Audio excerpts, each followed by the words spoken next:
Alright. Hello and welcome to a game called Final Fantasy XVI. And let's get this started.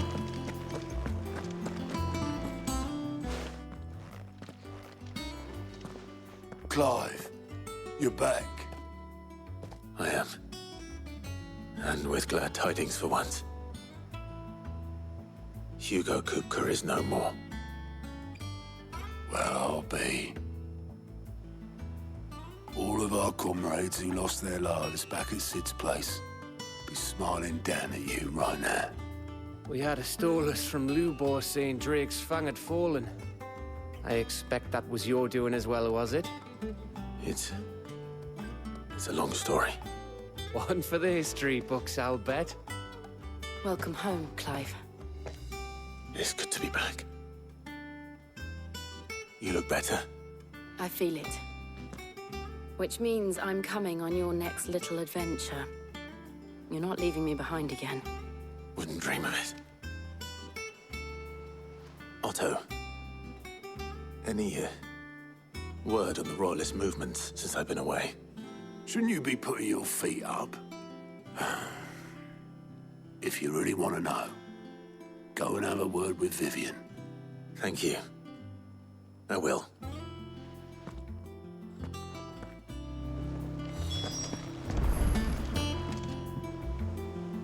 Ah, the conquering hero returns.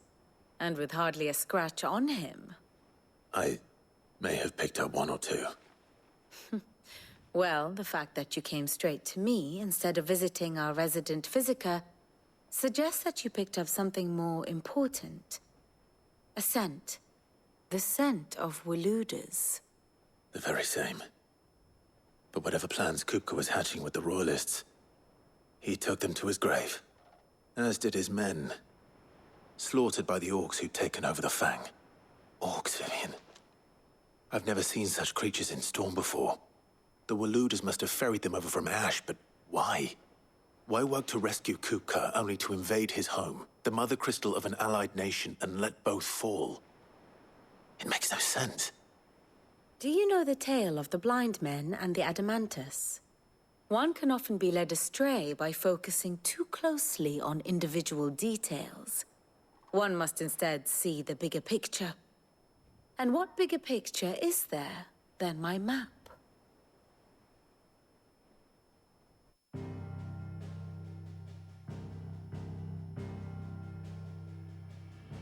The Kingdom of Waloed claims dominion over all of Ash. It is a nation forged by the bloody conquest of Barnabas Tharm, the dominant of Odin. The Canvarian War of Independence in 849. The Battle of the Twin Realms in 865. The Battle of Belinus Tor in 873. Wheresoever his armies fought, Odin was found where the fighting was fiercest. But of late, the warrior king appears to have laid his sword to rest. Battle rages for control of the crystalline dominion. Yet Tharm sends not a single ship in support of his Dhalmekian allies. Meanwhile, the Blight ravages great swathes of Ash.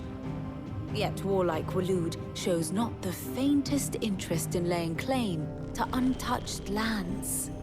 So why go to the trouble of sending an army of orcs into the heart of Drake's Fang, only to make no attempt to claim the Mother Crystal for Waloed? It can hardly be for lack of men. Tharm's armies rival any in the Twins. No. We have not seen the last of the Waluda standard. Odin will ride again. It is but a question of when. And on that day, who will be trampled underfoot?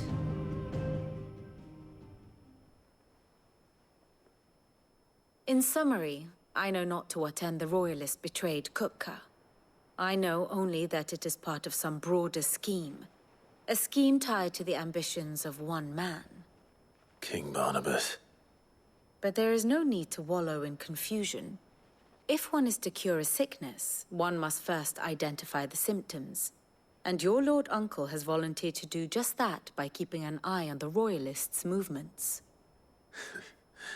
He's really throwing himself into this. Indeed he is. Which means all that remains for us to do is await his reports. Well, not quite all in your case. The people of the Hideaway must hear the news. Justice has been done. Hugo Kupka is dead.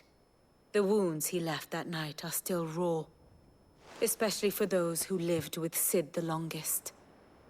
Tell them that those wounds might finally begin to heal. Consider it the price of today's instruction. I've never known you to be sentimental. What can I say? I am only human. And we are, all of us, sentimental animals at heart. I suppose we are. Very well. I'll go and spread the word.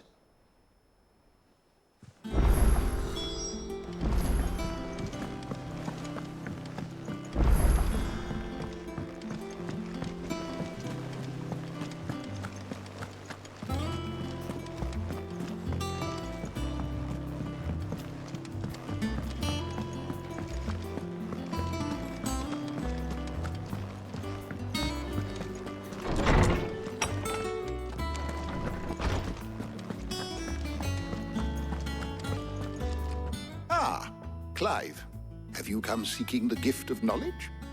No. To share mine, actually. Hugo Kupka is dead. Oh my. Can it really be true? Look, he's crying. He is. The big baby. And with good reason, children. These are tears of joy. We must offer up a prayer to your parents that the heavens might weep with us. There shall be no lessons today, only thanksgiving and merrymaking. Go, put away your things. All right. Brilliant.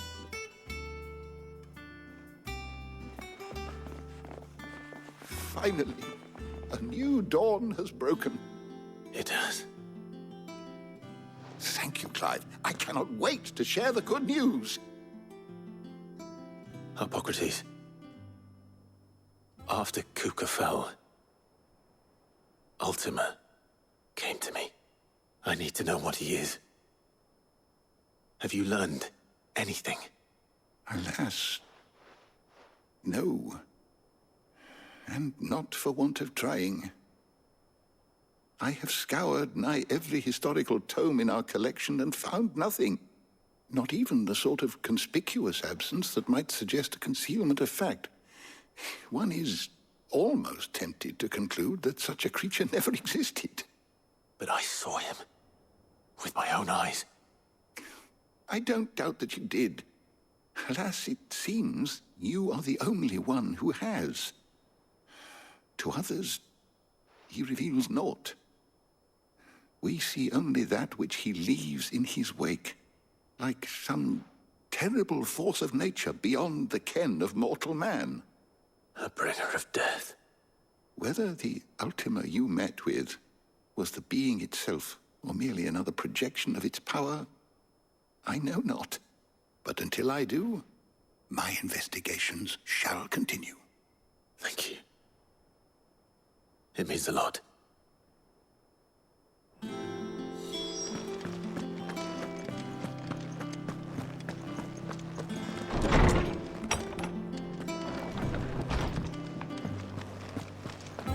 Thanks to Sid. Well, someone looks pleased with himself. It's true what I'm hearing, then. Nothing escapes you, Lady Karen. It's true. Kupka is dead. No more looking over our shoulders, then. Good. I'm starting to get a crick in my neck. Don't let it go to your head, though.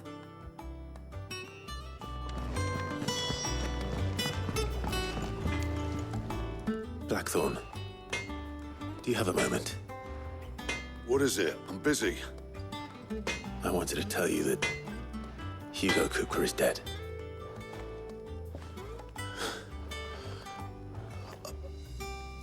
I can't tell you how long I've been waiting to hear those words.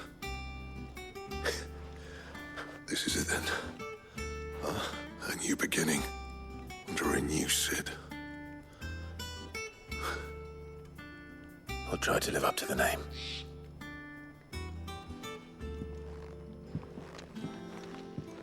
Right. Let's see if Otto has anything else for me. First, I'm actually gonna do this.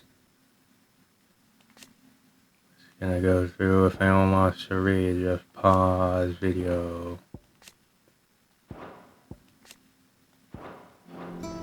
And then I know for a fact it said something new was happening here. What do you want? Okay, it's a different thing. No scratches, right? Something that I can use until the upgraded version of the other weapon is ready. That should do you. The upgraded version of the purples. Anything else? There's also one other thing. There's a bunch of stuff here. Remember, if you want to read, just pause video.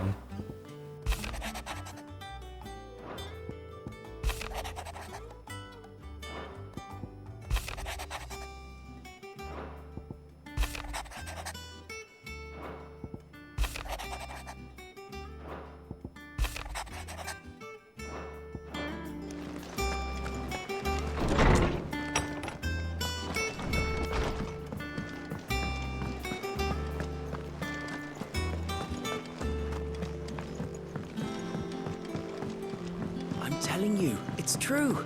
I heard it from Otto's own lips.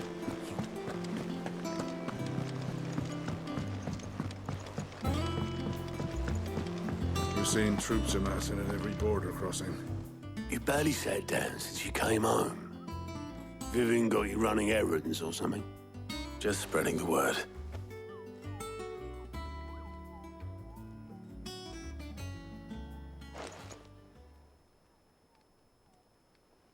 So, the Professor's got a soft side, has she? I'd never have guessed. No. She was right, though. Everyone was glad to hear the news. Ah, but you ain't told everyone. I can think of plenty of friends back at the old hideaway who'd sleep more peacefully for knowing. Not least of all Sid. You should tell him. You're right. I should. And I will. Well, when you do, be sure to take Mid with you. She's been going at it hammer and tong down in that workshop of hers, trying to do her father proud. I can't remember the last time she visited the old sod's grave. Very well. I'll suggest it.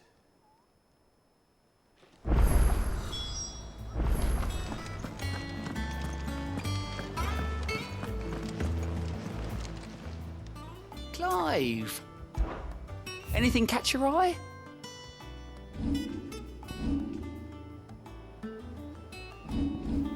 Alright, there's 2 side quests I can do, which I'm going to do.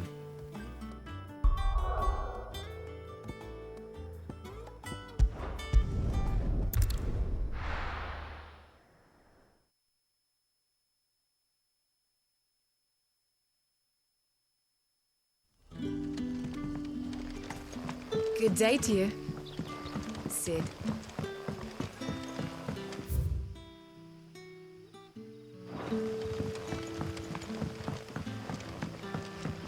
The crystals we get from the tail.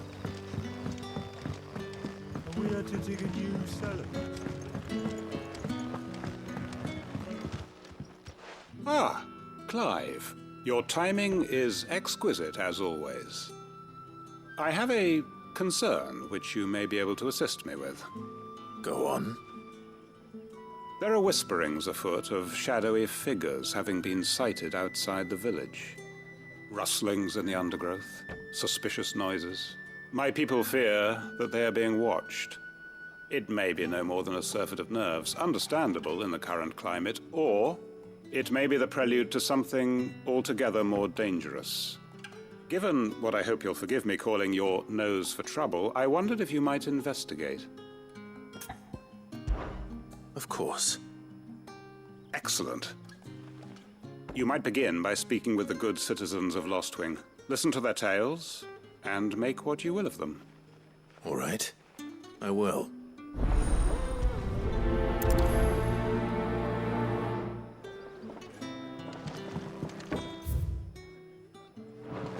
Hello, Sid. Right. Let's see what the people of the village have to say. I'd better find out if this is just nerves, or something we need to take more seriously.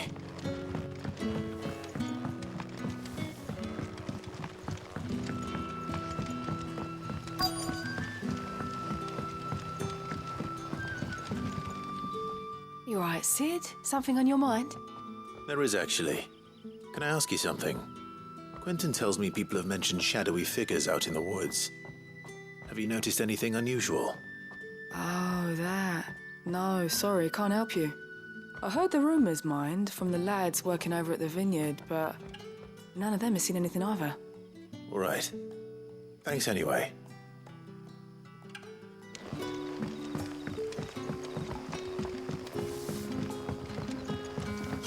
The crystals we get from the tailor will...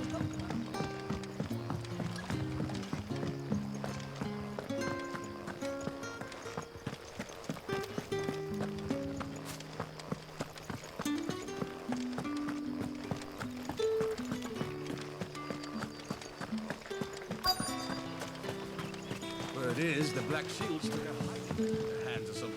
Excuse me. Quentin mentioned strange figures having been sighted near the village. Have you seen anything? Nah, not me, Gov. I heard the rumours, though. I'm here most days, right next to the gate, and I ain't seen nothing out of the ordinary. Don't worry. Any shady characters try and slip into town this way, and I'll soon come running.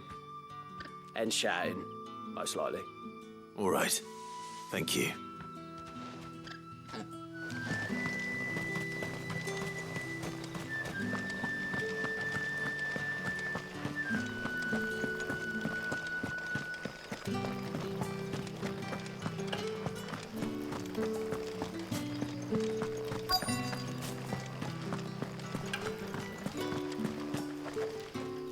Do you have a moment?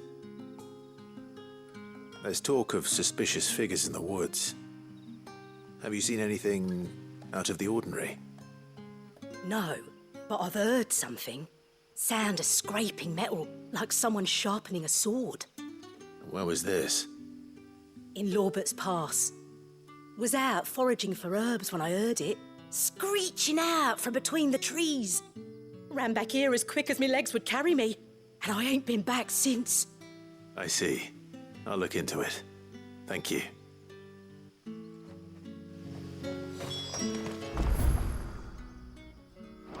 Seems Lorbert's Pass is our best bet then.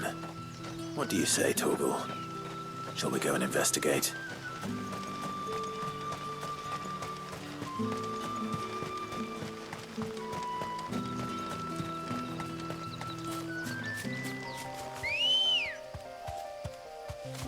Let's go.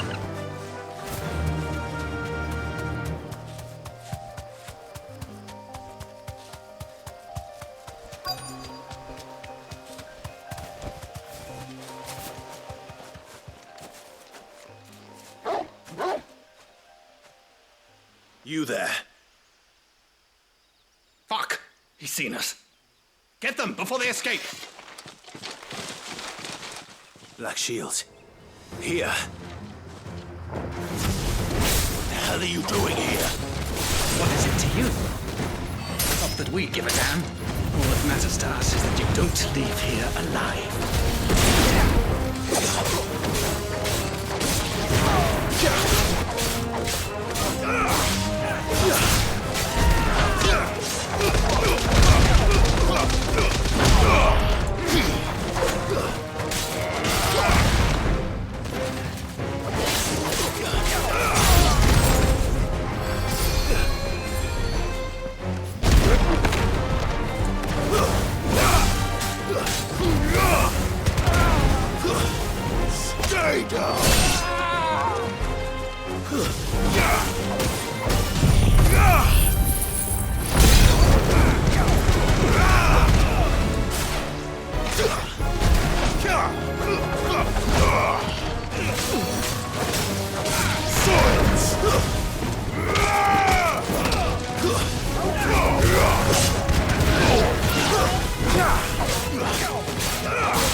Why were they here? Were they planning an attack on Lostwing? I need to warn Quentin. Come on. Fly, Ambrosia.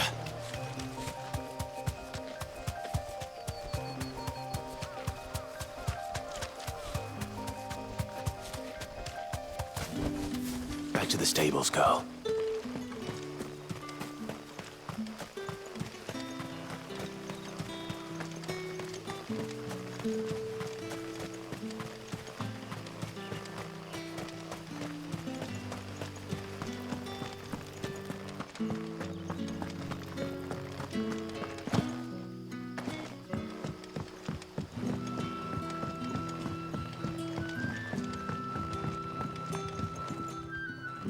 Clive, how goes the hunt for our sinister figures? I found some black shields hiding near Lorbert's Pass. They're gone now. Black shields. The Empress's former bloodhounds. Though they serve another master now. One who means to root out and destroy both me and those I care for. And it would appear the pack has finally caught the scent of its prey. Damn it all. I had hoped I would have more time than this. More time to prepare. But if we are cornered, we have no choice but to bite back. And bite back we shall. I'm sorry. You're going to need to explain. Who did the Black Shield serve now? And why would that person want you dead? Because I want him dead. Who? The former Lord Chief Justice of Sanbreque.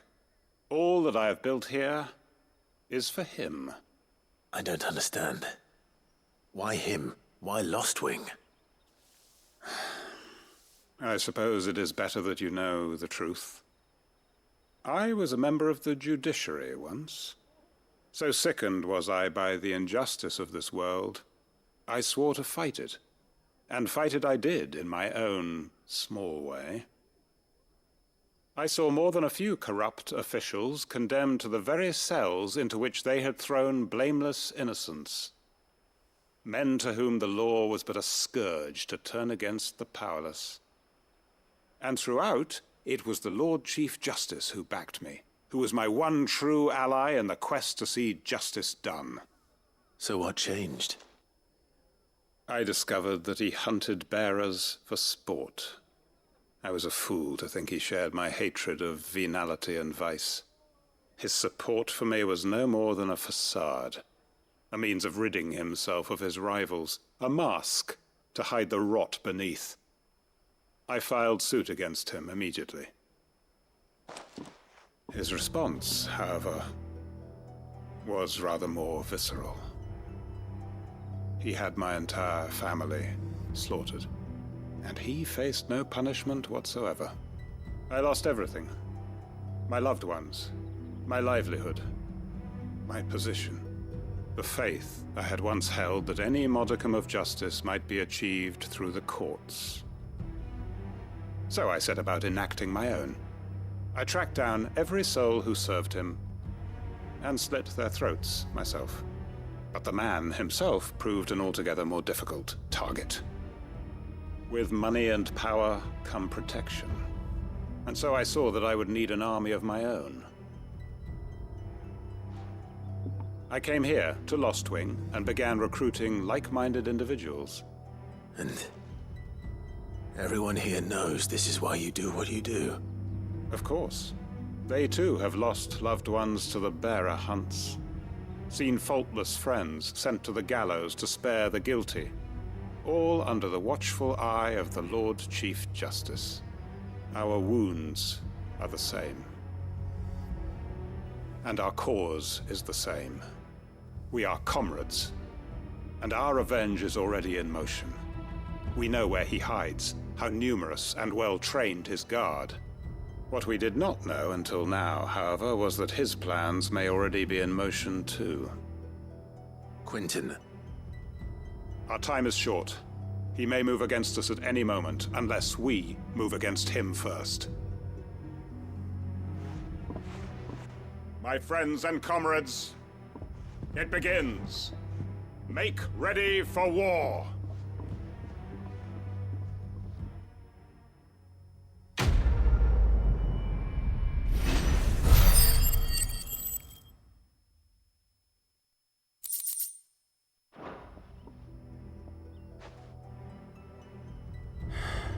I'm not going to change his mind.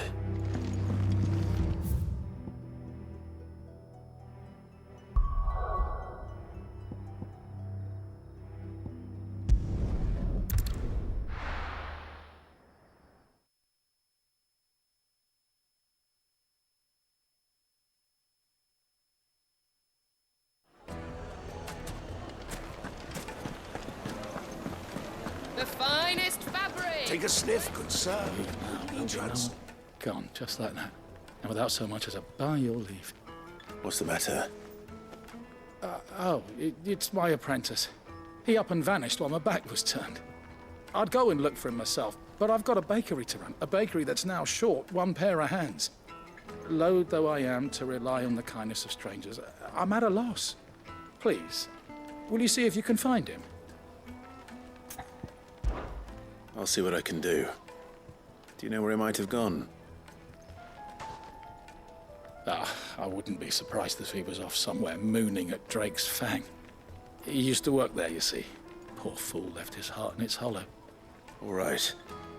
Then that's where I'll start.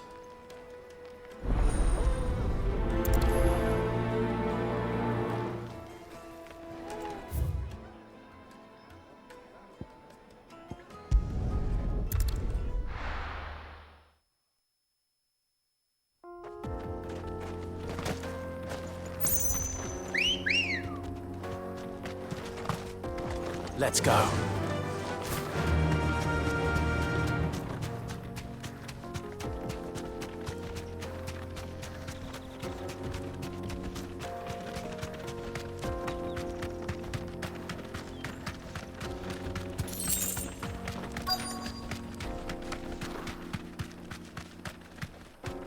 Thanks, Gal.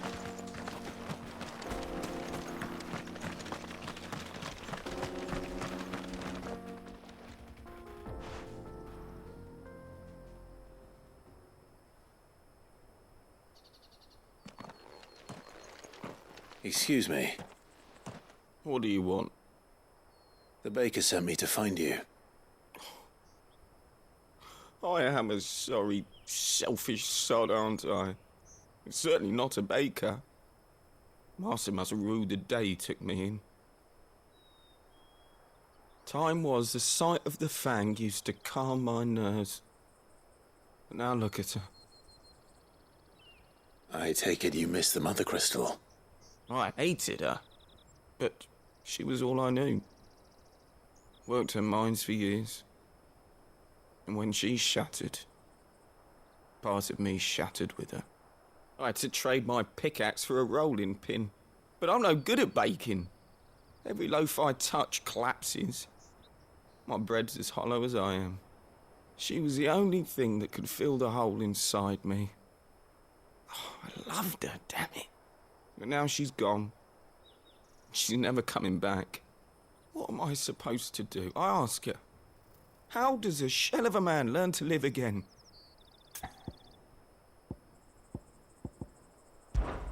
Perhaps you could express yourself in your work. If you missed the Fang, maybe you could recapture it somehow. Recapture it? I'm a baker, not a... You know, You might just be right. What a fool I've been! I have to get back to the bakery right away. Thank you. Thank you, my friend. You've opened my eyes. Wait.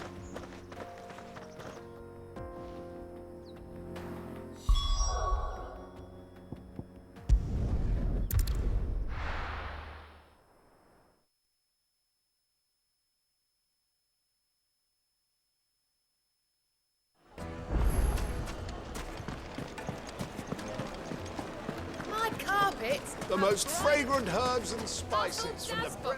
Ah, there you are. The man who lit a fire under my wayward apprentice. Though I worry you might have stoked the flames a little too high. He damn near ran me down trying to get to my oven. Master, it's ready. Behold the Drake's Balm. A truly unique creation. I dare say it is. Just look at it. A perfect likeness of the Fang herself. Her steepled peaks, her fulsome spurs, her inviting hollow. True, my loaves collapse more often than not, but what's the Fang without her crater? Why, no Fang at all. And look, inside. She's filled to bursting with a bounty of beautiful crystals. Salt crystals! Master, I have found my purpose. I must use my work here to preserve the memory of the Fang. Well, if it tastes half as unique as it looks, I'd certainly say you're on to something. Not only is my apprentice back, but he's finally pulling his weight. With any luck, I might even have a new delicacy on my hands. I don't know how you did it, but you have my thanks.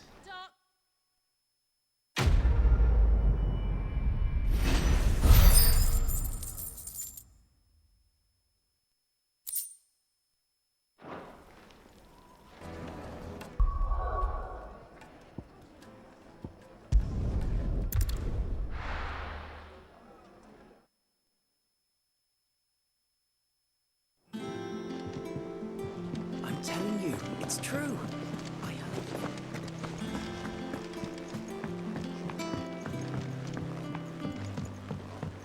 We're seeing troops amassing at every border.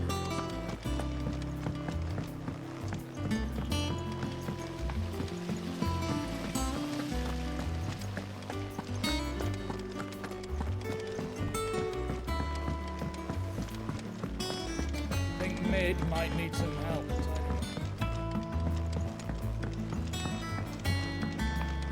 If I don't come up with something soon. All right, Clive? What do you want? I'm going to visit Sid, and I thought you might like to come with me. Sorry, I'm too busy for all that right now. I've got to get this thermal displacement stack sorted. Thermal... Displacement stack. Here. And this is for... Only the fastest, finest ship the world has ever seen. The Enterprise. Me and my dad designed it together. Where other vessels rely on the fickle winds to drive them through the water, ours is fitted with mithril engines. And those things have got more push than a behemoth in a bad mood, and more heat than all the hells put together. Which is where the stack comes in. I may have already talked some tight-lipped shipwrights into putting the hull together for me in a little dockyard in Canva. But the stack's a bit more involved, so I'm building it here. Thing is, it's so involved that I'm running behind and it's starting to hold things up over at the shipyard. I'll come and see my dad, though, when I'm done.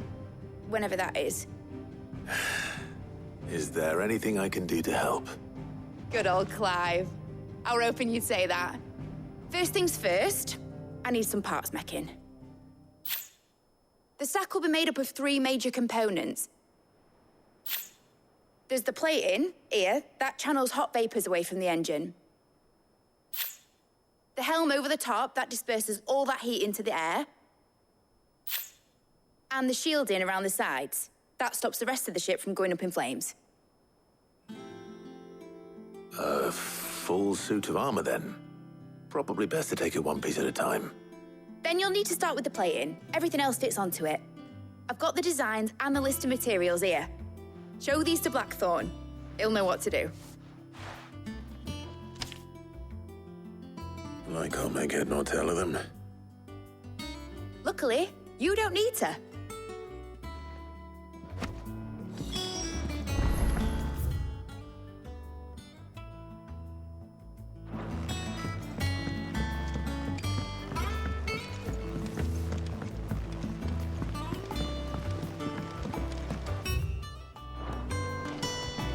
Editors started reading books that don't have any pictures in.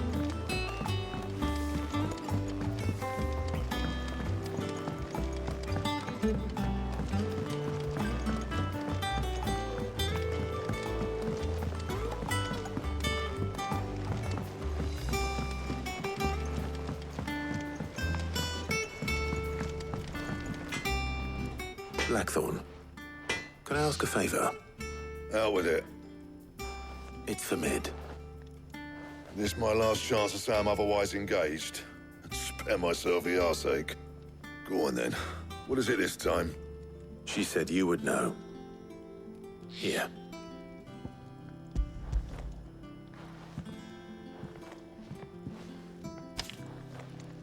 Krieger's Teats. Well, I don't know what the hell you'd want this for, but I can make it. Won't be easy, though. And I'll need help. Get Gavin in here, will you? All right.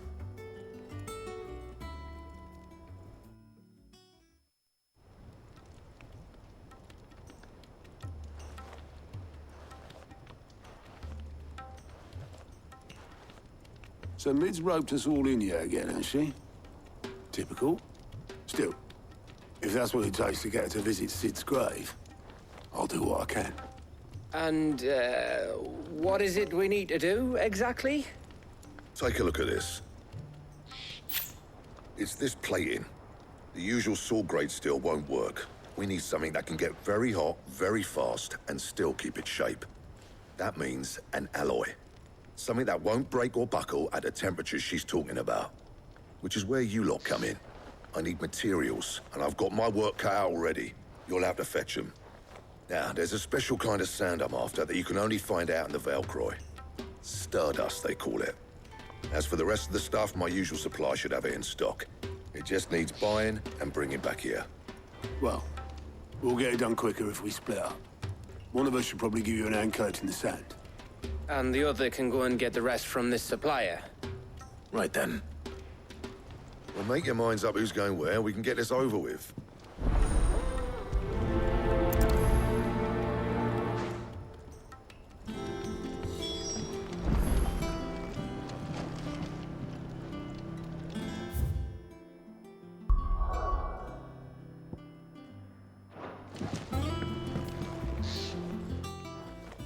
You going after the Stardust then, are you? Which one of these two lucky souls is going with you?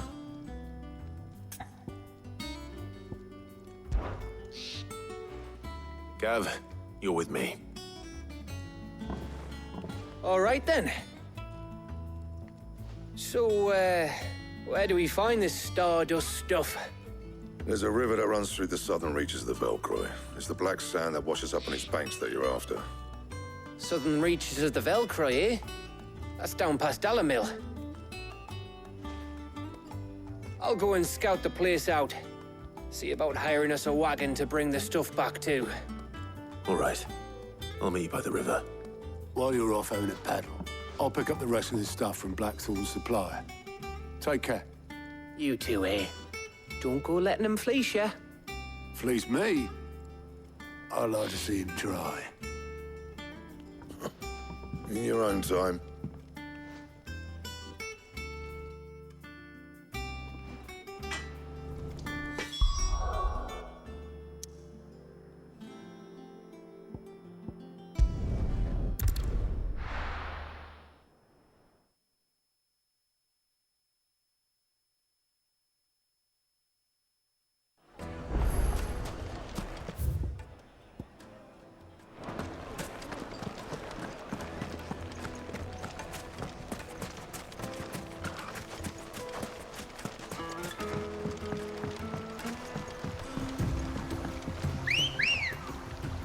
Looks like I found the river. Where's Gav?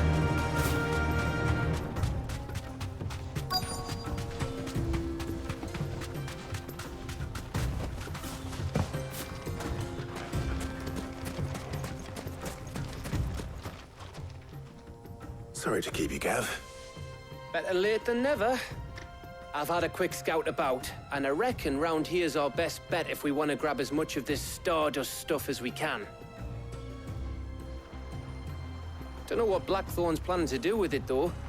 I asked over in Dalamil, and they seem to think it was worthless. But if Stardust is what Blackthorn wants, Stardust is what he'll get. There's plenty of the stuff lying about just begging to be bagged. Then let's get bagging, shall we? We shall. Race ya.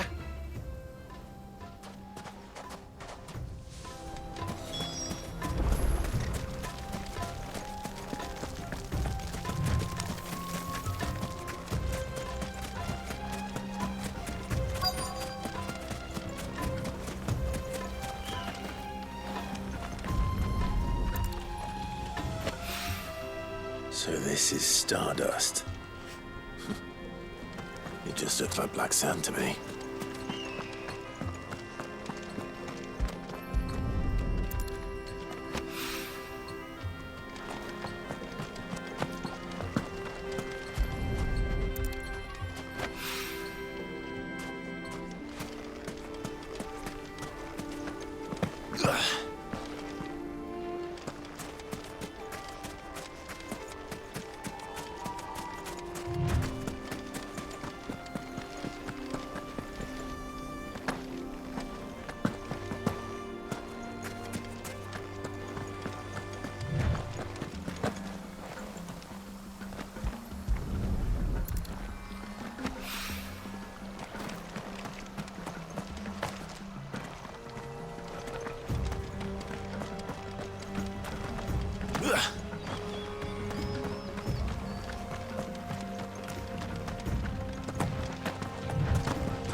That should be enough for now.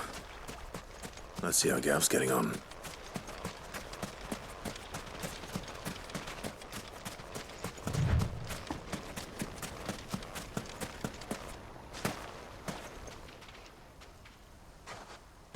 You finished? How much did you get? Enough.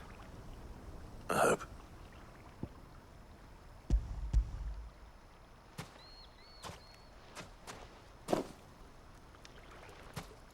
Oh, you win. That might even be enough for old Blackthorn. Hey, before we go, do you mind if we have a chat?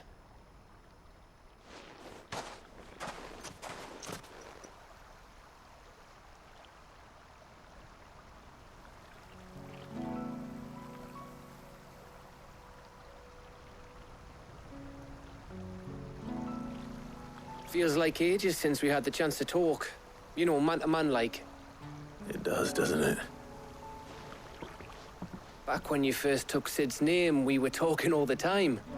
Working out what to do in that. There was a lot to work out.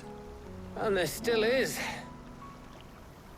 Those shoulders of yours starting to feel the strain. Hardly ever see you around the hideaway nowadays. Always on some errand or other.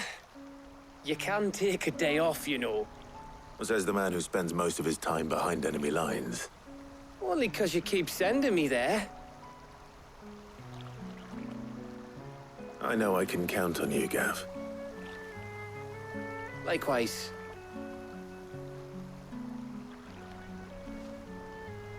So you keep sending me wherever you need to, and I'll keep going. Safe in the knowledge that I have a home to come back to. Thanks to you.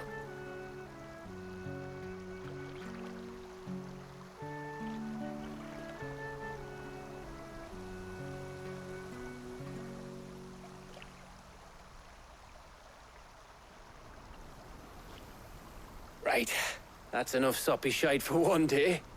We'd better get this lot back to Blackthorn before he slings his hammer at someone. You go on ahead. And try to get some rest once you're there. Oh, I plan to. Believe you me. After Blackthorn gets what he needs, of course.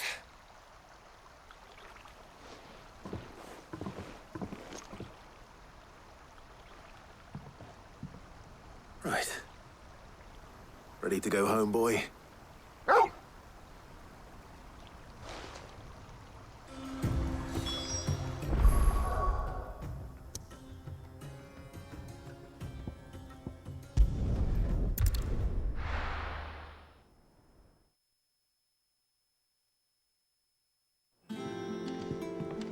Let's hope this is all Blackthorn needs.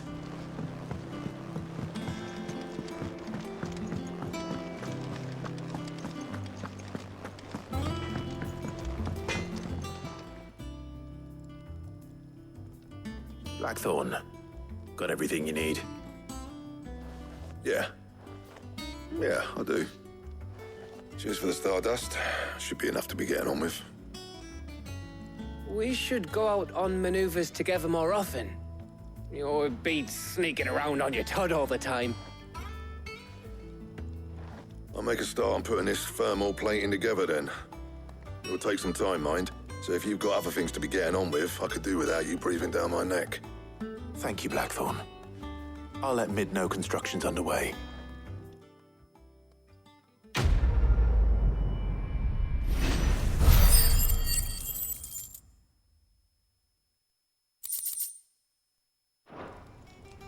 Suppose we'd better be getting back to work too.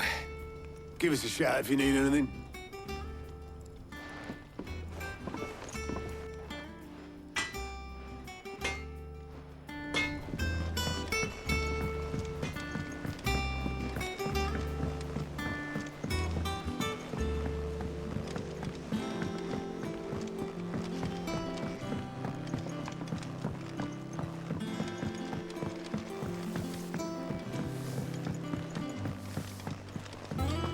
Editors started reading books that don't have any pictures in.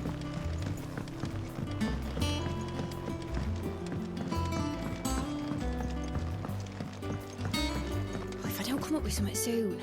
You'll be pleased to hear that Blackthorn's started work on the plating. Excellent. 1 down, 2 to go. So, what's next? The helm, of course. For this, we'll be repurposing fallen scrap. Salvage from the ruins? I thought that material was all but impossible to work. Ah, but we don't have to. I'm sorry. Just so happens there's one particular ruin that's broken into exactly the right shape and size pieces for what we need. What's the name back there? I'll give you all the details. What's her name? Right.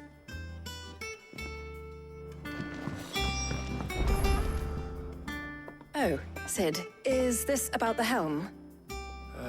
Yes. Mid said I should speak with you. I'll show you the plans then. Here you see the mithril engine, in which mithril is burned to generate heat. That heat is then harnessed to produce motive force. Excess heat is dealt with by means of the thermal displacement stack, which disperses it into the surrounding air. Now, were we to rely on thermal plating alone to achieve this effect, the rate of excess heat buildup would far exceed the displacement coefficient of the plating. In other words, the reactor would overheat and eventually explode. This is where the helm comes in. It connects to the plating, you see, and serves as a sort of thermal sink to absorb all that excess energy. Our experiments have shown that fallen ceramics are remarkably thermophilic. They can withstand and absorb levels of heat far above anything we are able to make today. And not only that, they're also waterproof and immune to rust, making them the perfect material for our protective hood. Why, if sea or rainwater were to enter the reactor proper, it would vaporize instantly. The forces produced would tear the ship from stern to... You can stop there. I understand. Mid said we might be able to use parts of a fallen ruin. Where would I find it? Ah, yes. It's in Lorbert's Pass, near Lostwing. The thing is, well, I probably should have arranged to have the pieces we need brought here sooner. You see, a certain unwanted visitor has taken up residence there. It's no longer a matter of just walking in and taking them. It's, going to be considerably more dangerous than that. I see. Then I suppose I'd better deal with this unwanted visitor for you. Would that help? Oh, very much. Thank you, Sid. I'll gather my team and head there right away. We'll meet you outside the ruins.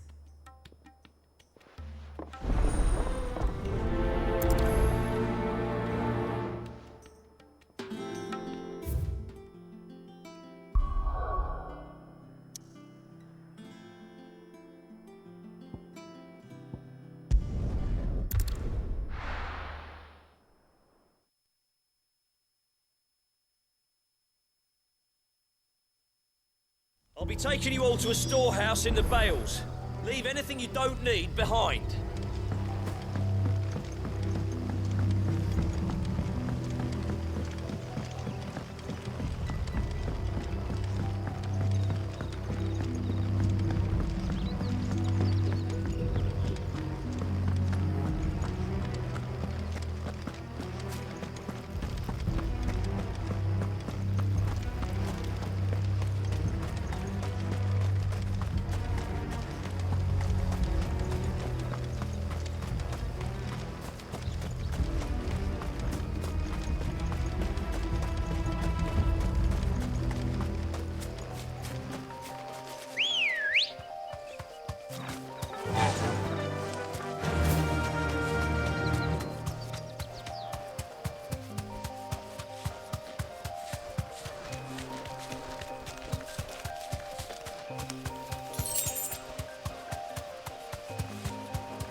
Time to fight.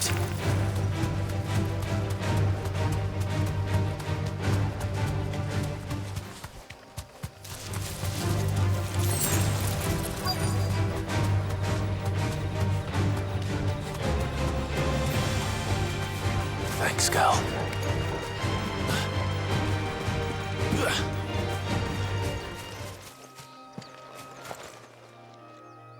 Oh, there you are, Sid. Thanks so much for coming. The, ruins are just over there, as is the creature I told you about, I'd imagine. Would you mind? Of course. I'll be right back.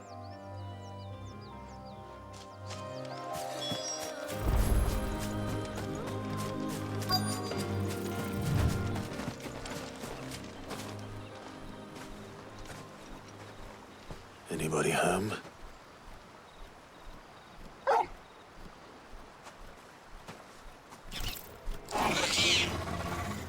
This must be our unwanted visitor. Time to go.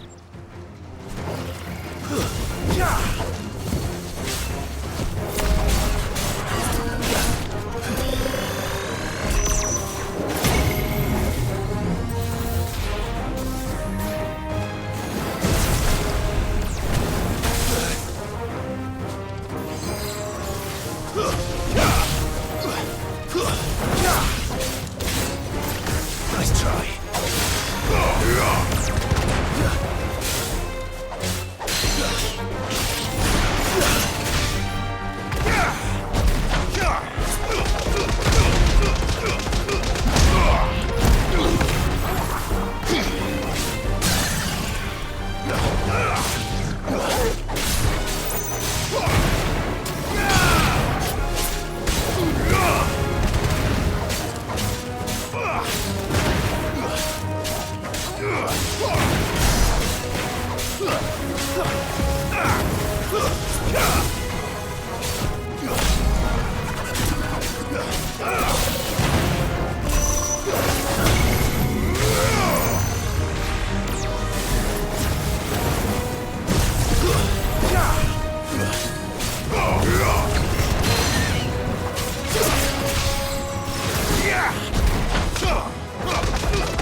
things I do for you, Mid.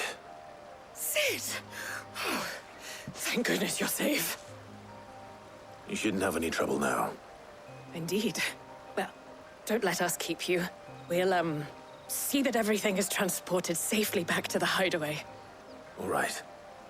I'll let Mid know you're on your way.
We're seeing troops amassing at every corner.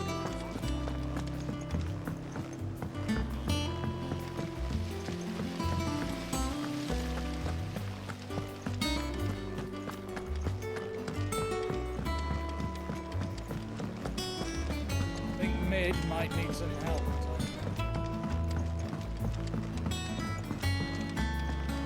If I don't come up with something soon. Mid. Helena has recovered the material for the helm. She'll be along shortly. Excellent. Another job well done. And just one remaining. Right. Right, the shielding. This one's a bit of a bugger. How so?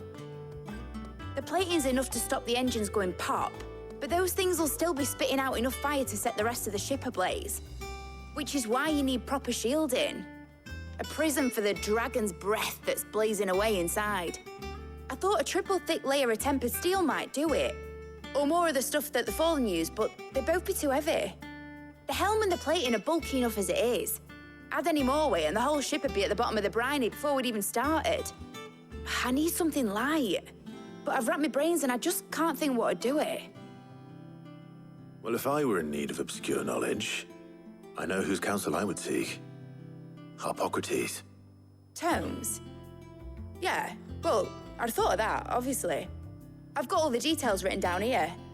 Can you take this to him, see what he makes of it?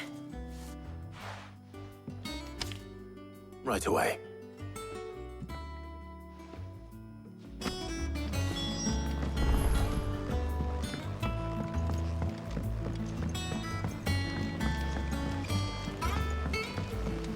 Editors started reading books that don't have any pictures in.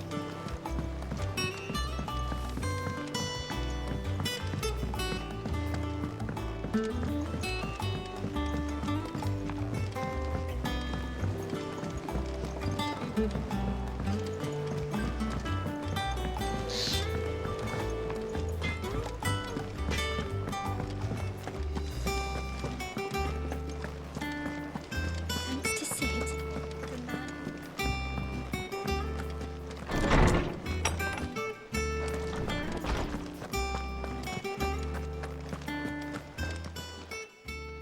Harpocrates, do you have a moment? For you, Clive? Always. Well, actually, it's for Mid this time. Could you take a look at this?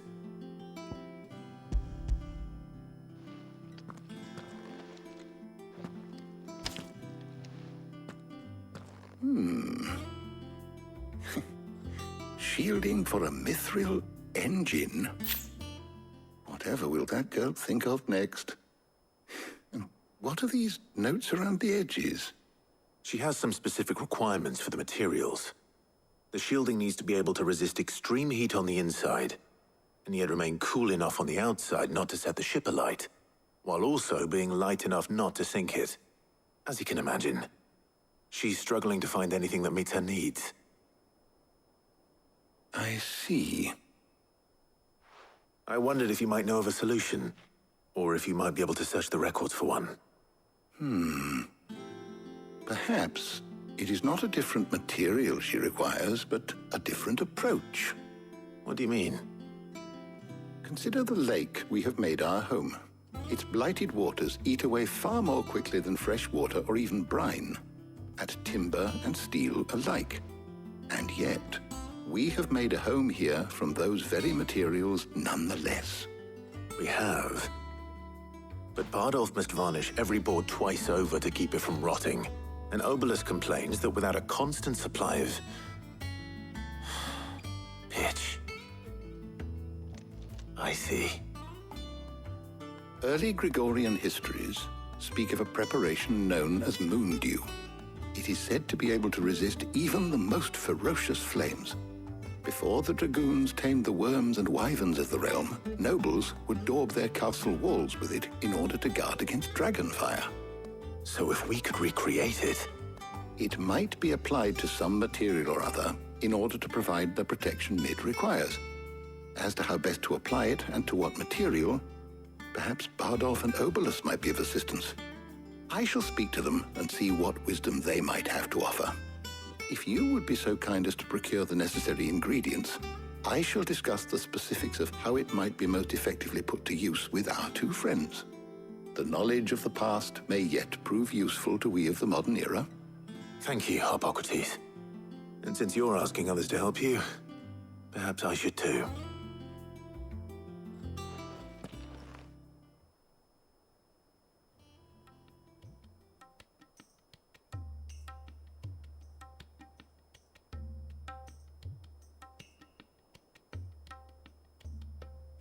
So you need a hand, do you? We do. I'll be heading to market for the ingredients we need.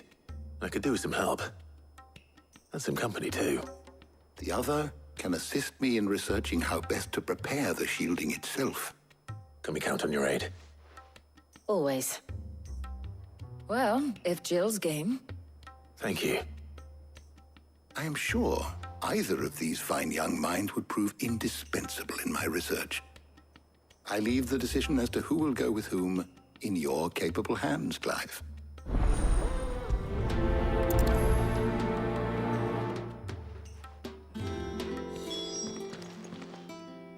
So, Clive, have you made your decision?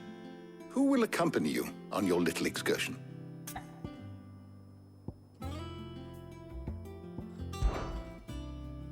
All right. So, what are we fetching? I have taken the liberty of preparing a list. Here. Garlic? Conch shells? Are you sure this is the right list? Looks like the ingredients for someone's supper. Though these items may seem mundane, they have potent effects that are rarely exploited, effects for which they were once highly prized.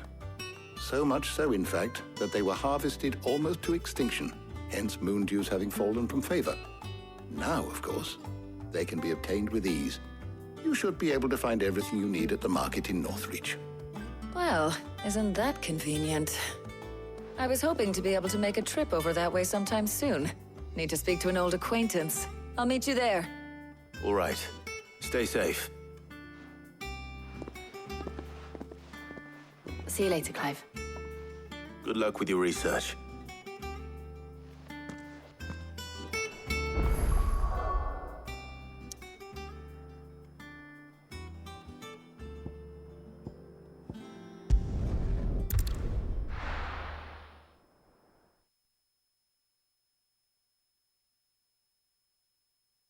Now, where's Talia? Keep them pilchards nice and chilled. Need to stock up on I won't these. have use. There you are, Talia. Ah, and there you are. We shouldn't have any problems finding what we need in a place like this. But if time is of the essence, perhaps we should split up. Take a few items each. All right. What shall I look for? Let's see now. Why don't you take the garlic and the pepio nuts? Meet me by the gate when you've got them.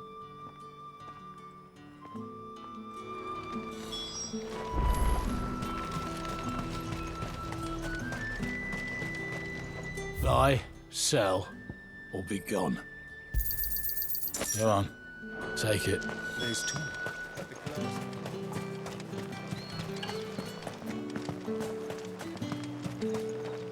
You haven't much, but you're free to look. Ah, yes. That should do it. Hopefully Ty is finished too. Fresh cuts.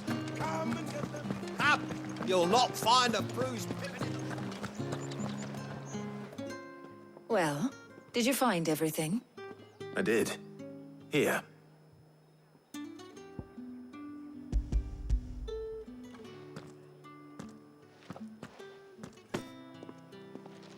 Garlic and pepio nuts. Job done. We should get this back to Tomes then. He'll be waiting.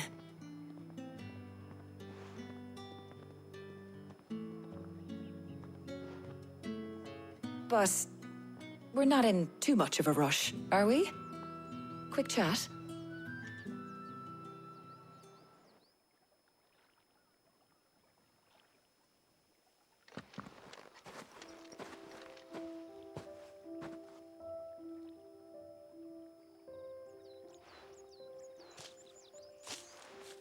Do you know, I think this is the very first time we've been out on an errand together. I think you might be right. In all the years since you and that scowl of yours first appeared, you haven't invited me out once. For shame. Well, it seemed long overdue. And you did say you had some shopping to do. I was hoping to restock my supplies of herbs and liniment, yes. You and Jill alone burned through them like wildfire. No luck, though. My usual supplier's not here, and I refuse to pay the prices these gougers charge. I'll ask Karen when we get back. What is it? Oh, just memories. I came here with Sid once, shopping for supplies, just like today. And just like today, I came away empty-handed. Sid even said he'd speak to Karen for me when we got back. Has it really been 5 years? I remember it as if it was yesterday. Hold on. Does that mean it's been 5 years since we met? Feels a lot longer. It does. In a good way, of course. Thank you, Tyre. For what? For everything. I just want you to know that all you've done for us, all you still do, it's appreciated. Do you think I'd stick around if I thought it wasn't? But in the spirit of sharing and caring, you're appreciated too, by all of us.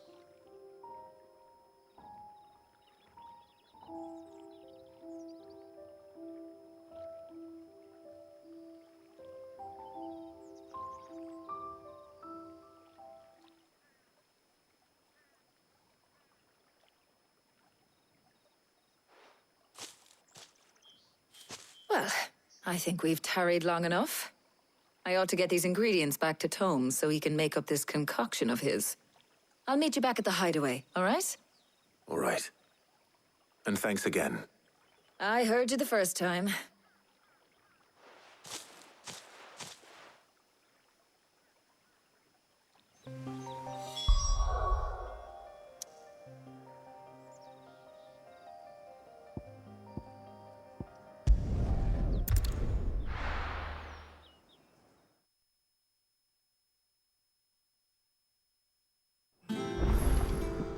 I wonder how Hippocrates is getting on with the moon dew.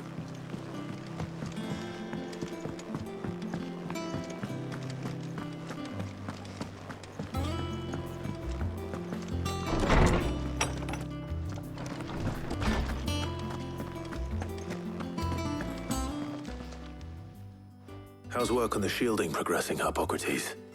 Well, very well indeed. And thanks in no small part to your kind assistance. I was just explaining to Tarja how we might best go about preparing the moon dew. And now that we have all the ingredients, we may begin. You can count on me.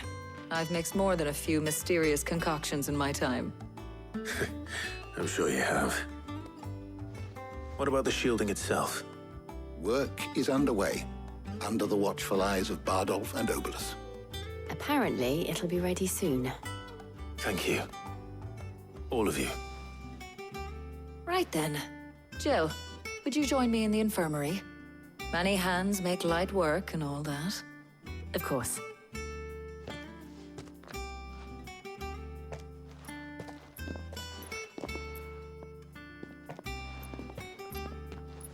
Oh, and Clive. It was good to talk. We should do it again sometime. It appears our work here is almost at an end. A shame. I was enjoying playing the man of action for once. When both the shielding and the Moondew are ready, it will merely be a matter of applying the one to the other. Followed by a rigorous process of testing and retesting, of course.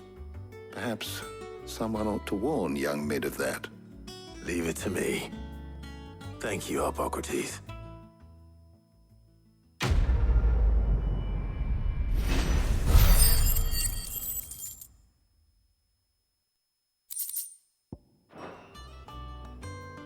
Well, I'd better go and give Mid the good news then.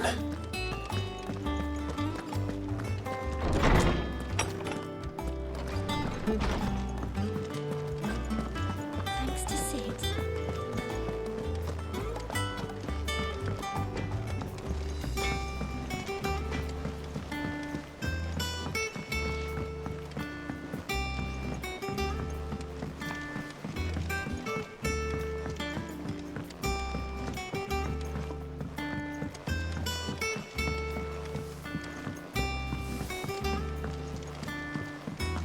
Editors started reading books that don't have any pictures in.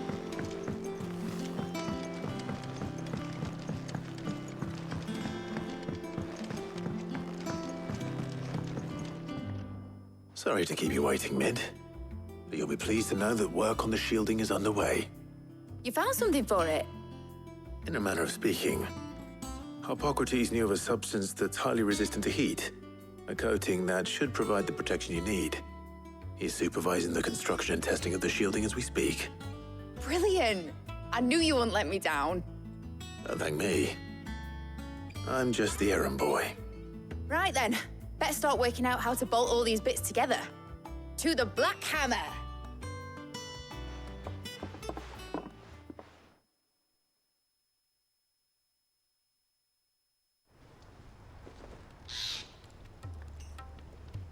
You know, when I got into the smithing game, I thought I'd be making swords and shields, not thermal bleeding didgeridoo-dahs. Displacement stacks.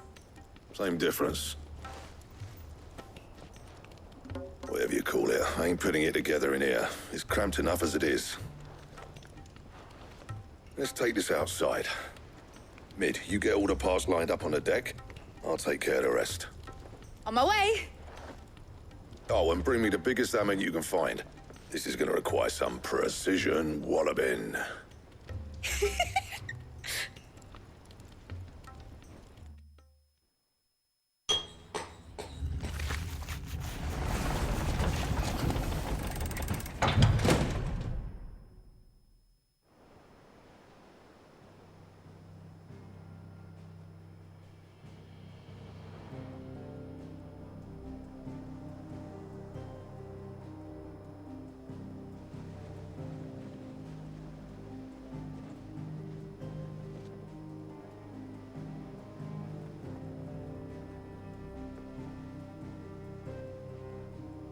It's finished! It's finally finished!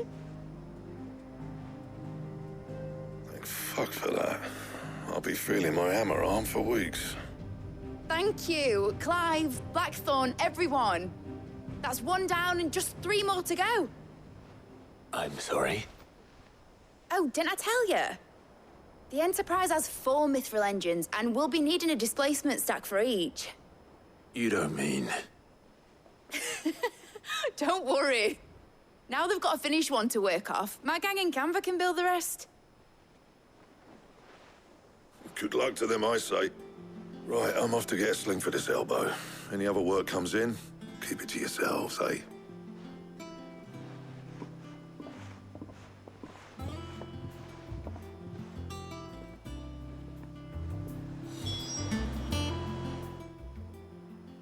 What's the matter?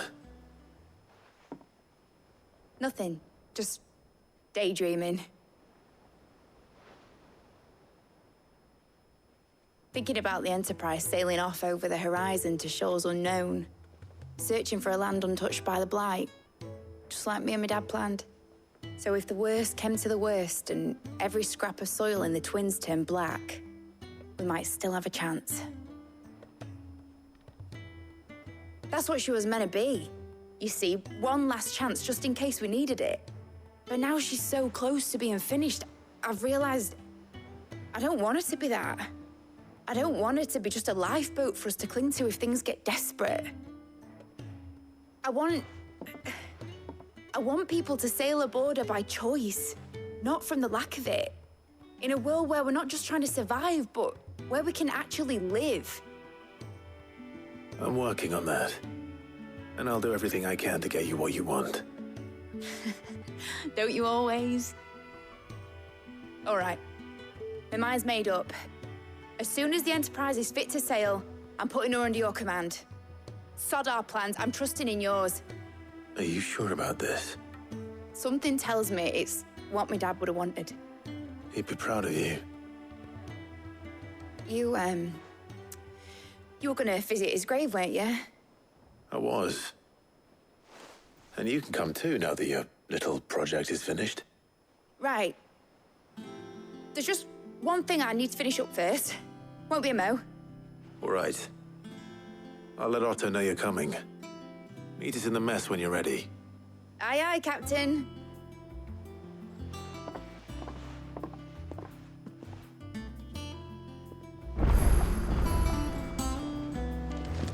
They told me she was building a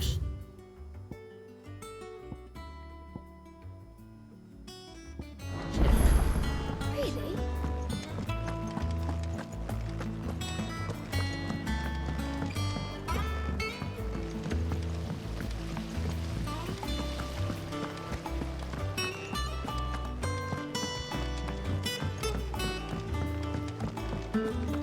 Think Mid might need some help, Tony.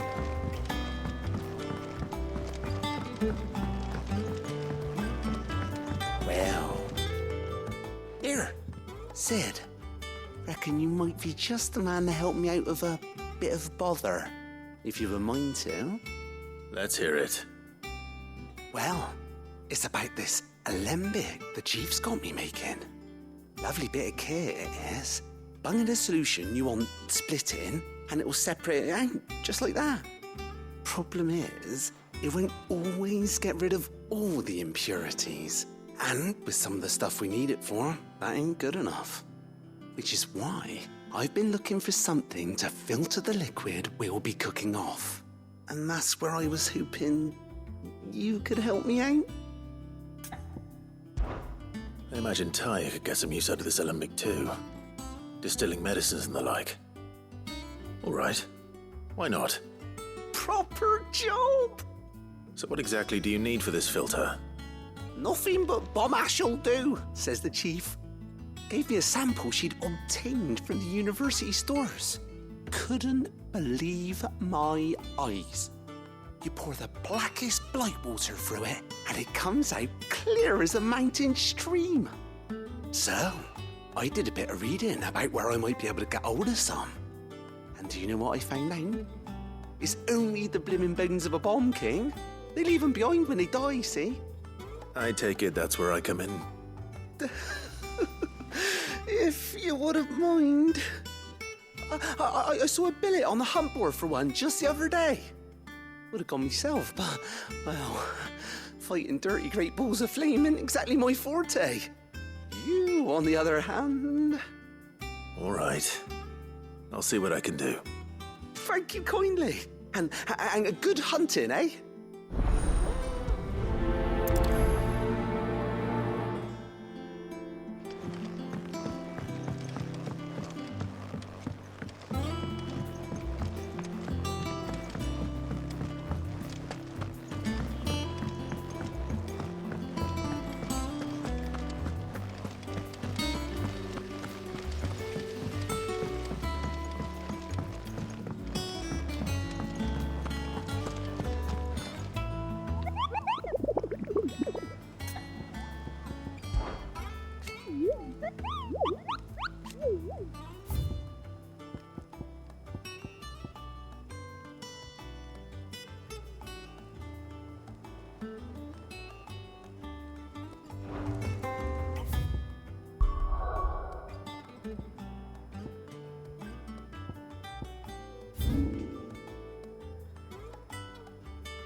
Mid told me she was building a ship.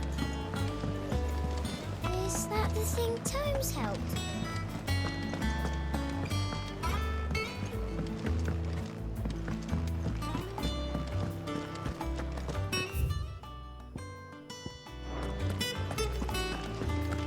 He cracked the crystal too.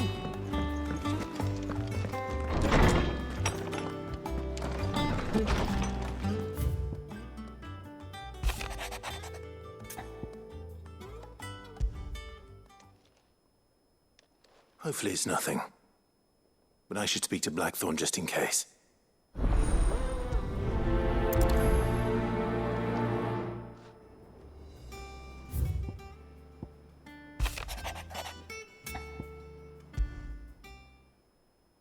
What could be wrong with Torgor? He seemed well enough when I last saw him.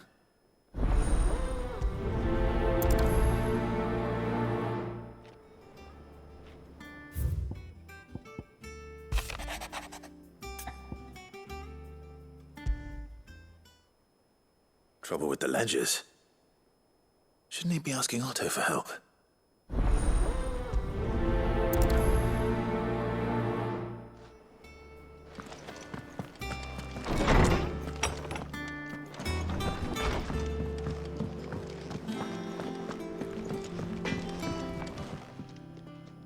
Blackthorn, do you have a moment?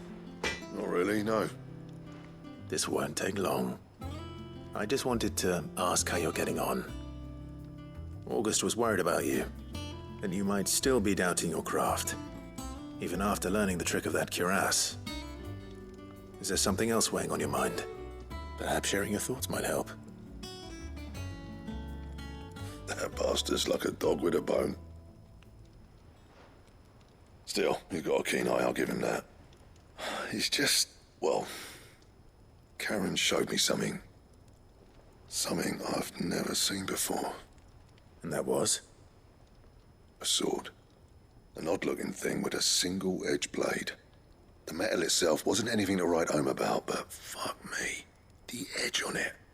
You could slice a man clean in two with a weapon like that, and he'd be halfway home before he even realized he'd been cut. So that's what's troubling you? Nah. Not troubling me exactly. More distracting. Can't stop thinking, how do you get an edge that sharp? It's driving me mad. And if you knew how to do it, we could arm the curse breakers with even better blades. That's about the size of it, yeah. I'll see what I can find out. Sharper swords are always welcome. And we can't have our master blacksmith being distracted. You're a soft touch, you know that. But I can't say I'm not grateful for it. Good luck, eh? Thank you. Let's see what Karen knows about this sword.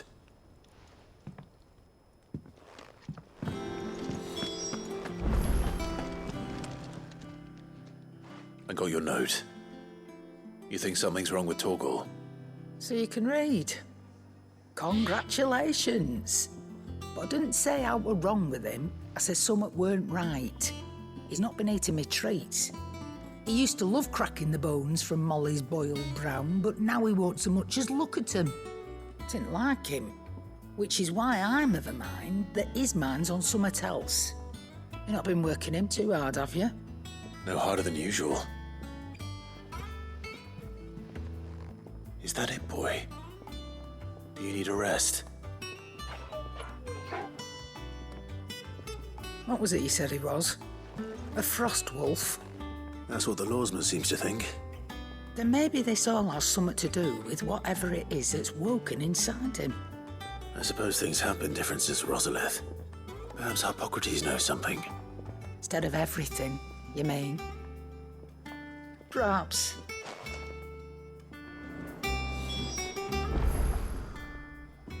You're looking well, Karen. What do you want? Out with it. I want to know about the sword you showed Blackthorn. Single-edged and extremely sharp. Running around after him again, are you? I suppose I am, yes. But I need to help him find out how to work an edge like that. It's driving him to distraction. Little wonder, I suppose. There's not many like that make it as far as the twins, and those that do go straight into private collections. Which made it nice and easy finding a buyer. Can you tell me who bought it? Where is it now? You think I tell people who my clients are? Suppose you're not likely to go nicking him off me, are you now? Fine. If you stop mooning at me like that. Lord Ignac's the man you want. Delmechian bloke. Collects weapons and the like. And he's got more money than sense, which is why he's one of my favourite clients. Reckon he'll still be at the inn in Dalamil, where I left him. Thank you, Karen. Oh, and he's a touch eccentric, if you take my meaning. I appreciate the warning.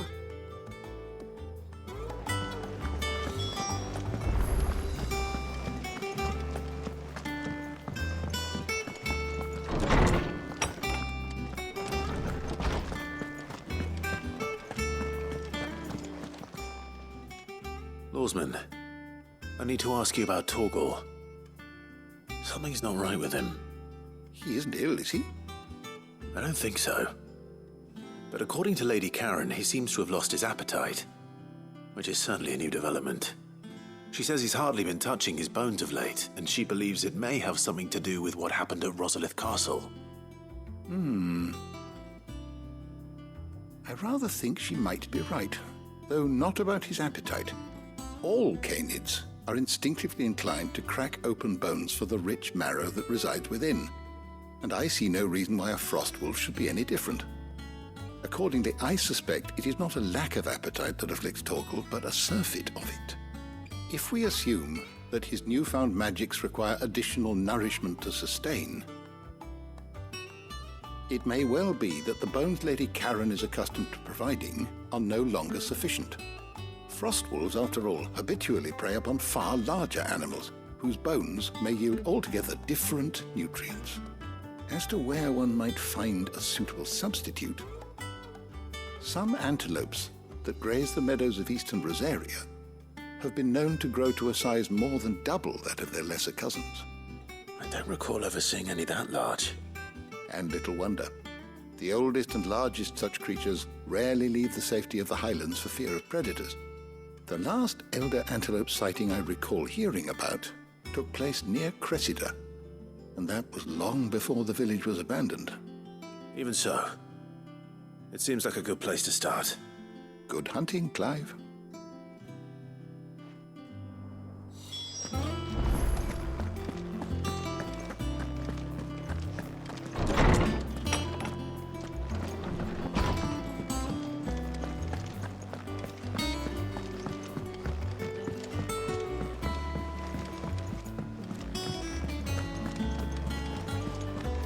Is that the thing Tomes helped to build?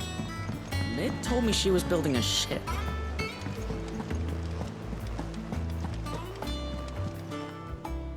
Clive, did you get my letter? That's why I'm here. Shh. I don't want to be listening. Is this better? A little. Listen, I've some bad news. It turns out the hideaway may be slightly behind in its payment to certain lenders. And it's maybe my fault, but I swear to the goddess, I thought I had the numbers square. Sadly, that square turned out to be more of a circle. 0, you might say. I can straighten it out, I swear, but it's going to take some time, and I'm going to need help keeping it from Otto. Bit late for that, I'd say. There you are! What a surprise! So let me get this straight.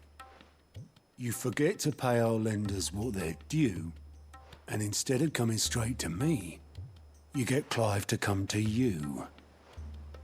And I hope he'll dig you out of the hole you've dug for yourself. Clive, the man in charge of the place you've been cheerfully trying to bankrupt. And you thought this was a cunning plan. Why? Well, who needs paying? Oh, just Martha. And the dame. And, well, Lady Karen. But only 500 talents. We owe 3 of our most trusted friends 5 million gil. Each. 5 million each. They lent us the bulk of the money we used to rebuild the hideaway, you see, and, well, I must have made some sort of oversight. Those ledgers were my responsibility, and it was my decision to entrust them to you.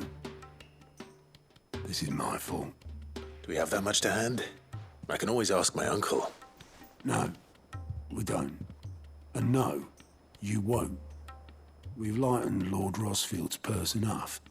After the king's ransom we had off him, he deserves better than to see our begging bowl. Besides, we'll need to learn to stand on our own if we're gonna make this work. All right. But that doesn't mean you have to shoulder the burden yourself. Is there anything I can do to help? There might be. How'd you fancy taking these to Martha and the dame? Rocks. Rocks, he says.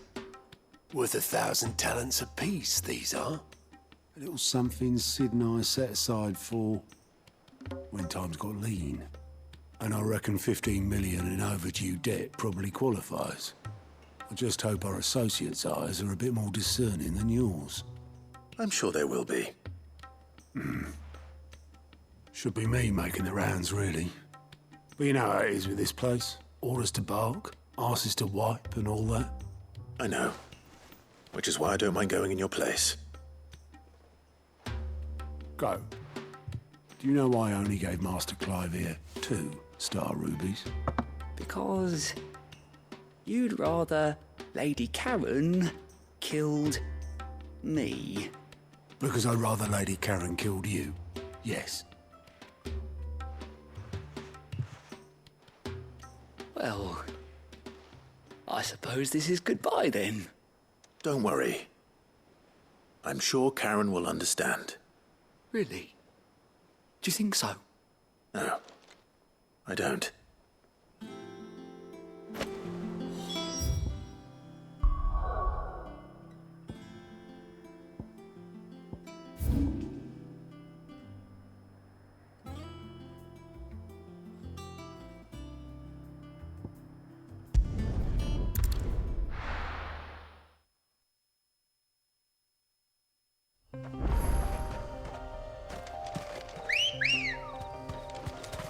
Ready, go? Faster!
here. Greetings, Your Majesty.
Your reign is over.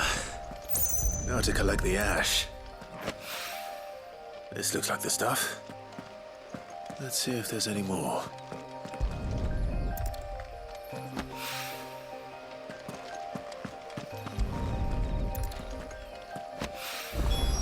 That should do it. If Hawaii needs more than this, he can fetch it himself.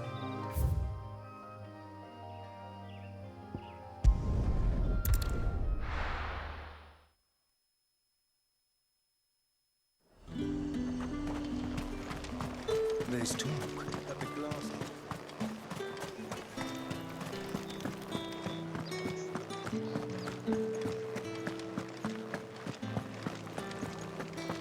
Did you hear? The gates to heaven. I want to see you. What am I going to do without Sweetwater and Olive Talc? Still no Milady, I come bearing gifts. Gifts? Whatever is the occasion.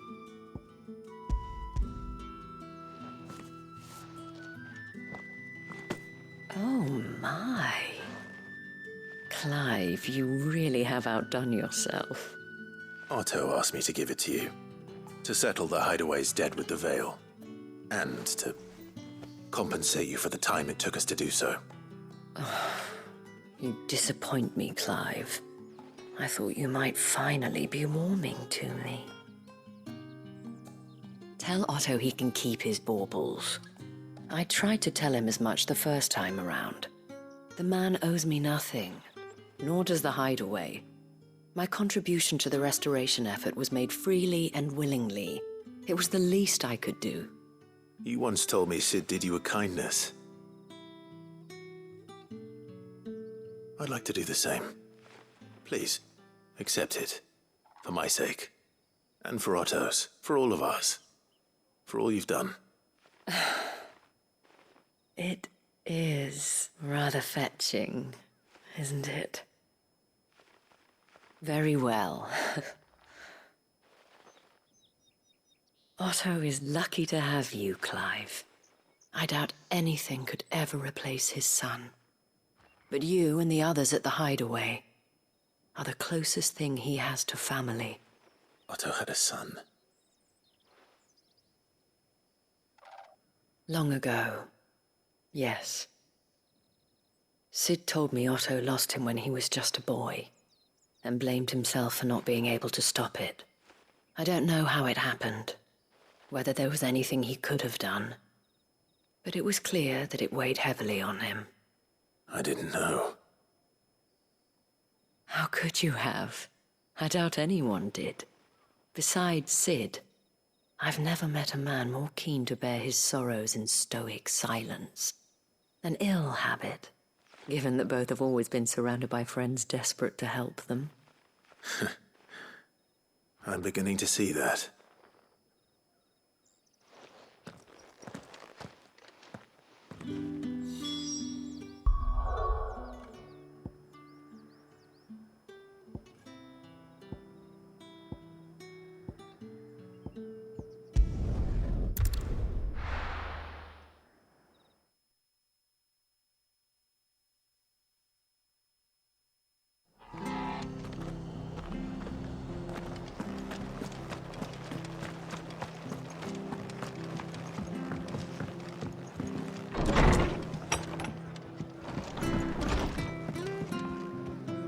Clive, we weren't expecting you. I wasn't expecting to be here, but it seems we still owe you a considerable amount of coin for your help with our rebuilding efforts. And though I doubt it's what you were expecting, we were hoping you'd take this as payment.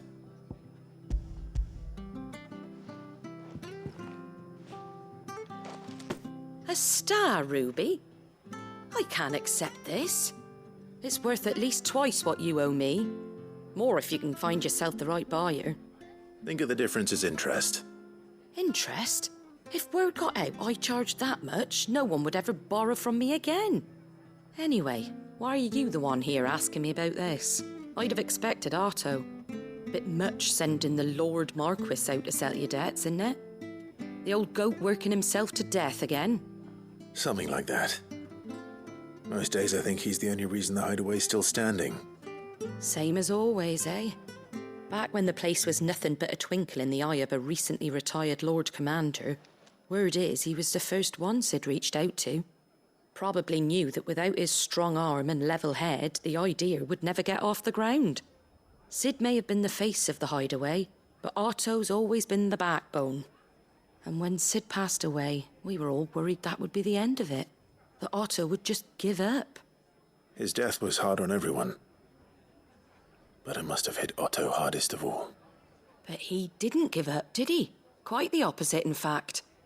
If I recall, he was the one who nominated you as Sid's replacement, and rallied the rest around you. I reckon what he saw in Sid, he saw in you too. And don't we all? Doesn't hurt that you're half as stubborn and twice as handsome, neither. That, and you keep good company. I suppose I do.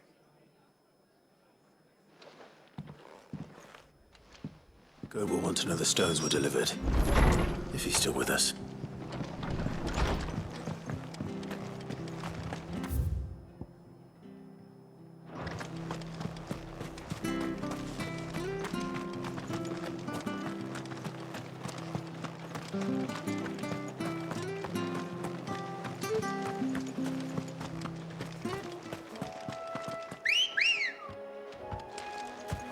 Let's go. Fly, Ambrosia.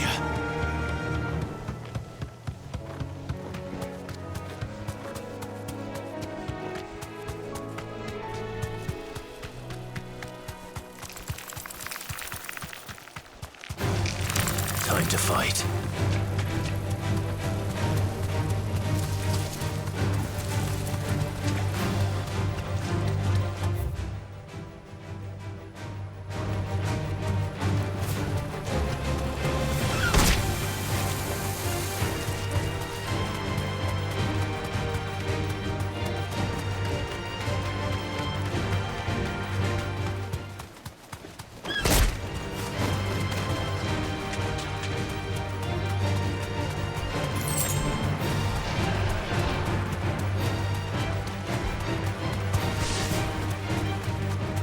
certainly quiet. If I were a giant antelope, it seemed like just the place.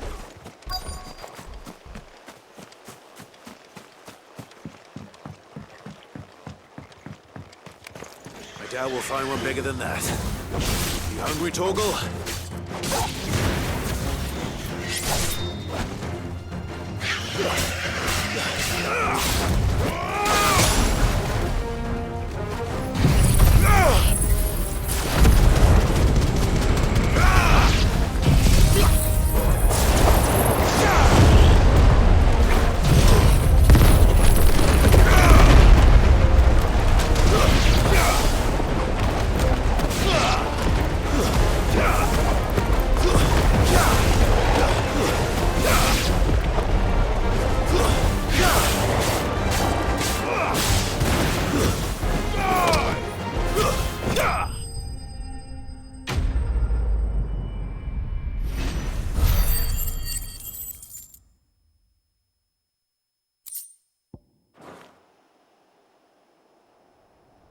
Now,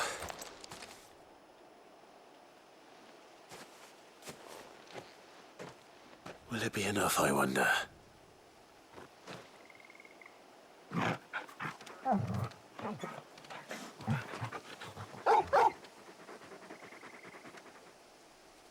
I say that answers my question, which means we owe the lawsmen our thanks.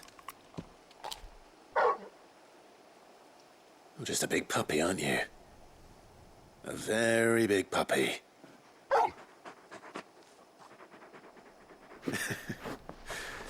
You do know you can take that with you, Torgal. Lady Karen will be relieved to hear you've got your appetite back. Come on, boy.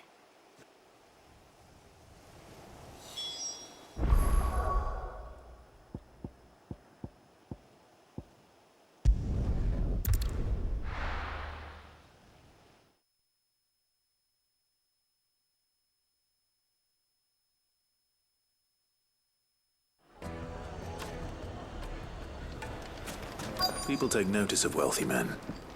Shouldn't be too hard to track down Karen's collector. Don. The whole Mother Crystal. Don.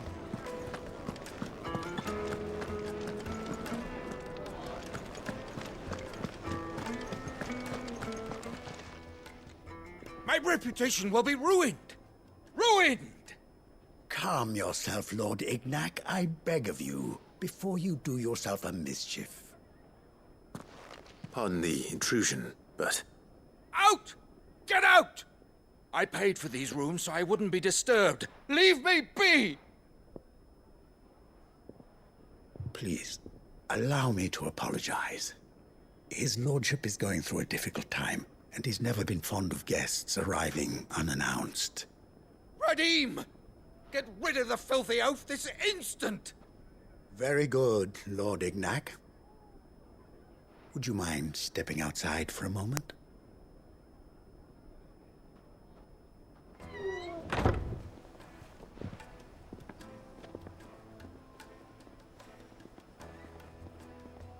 I'm sorry if I've caused you any trouble. That? Oh, no. That's just how his lordship is. Though the morning's events have left him somewhat fractious. He has been dispossessed of his luggage, you see. The thieves also made away with a considerable amount of coin. Coin the innkeeper will soon be keen to collect. I don't suppose a certain blade was among the stolen items. A single-edged sword. It was purchased from a merchant friend of mine.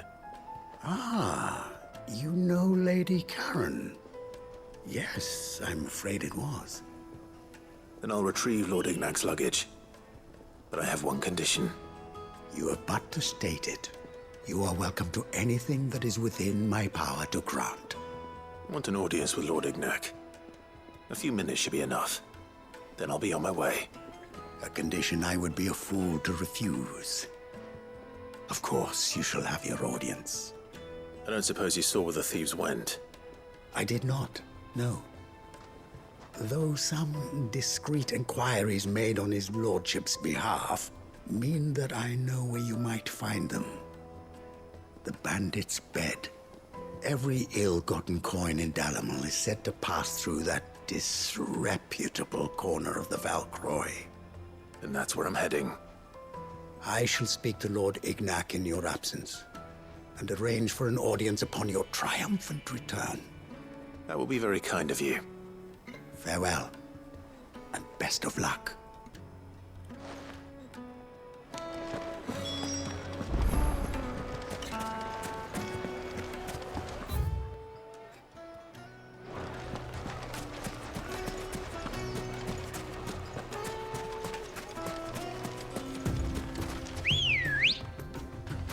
Good girl. Run like the wind.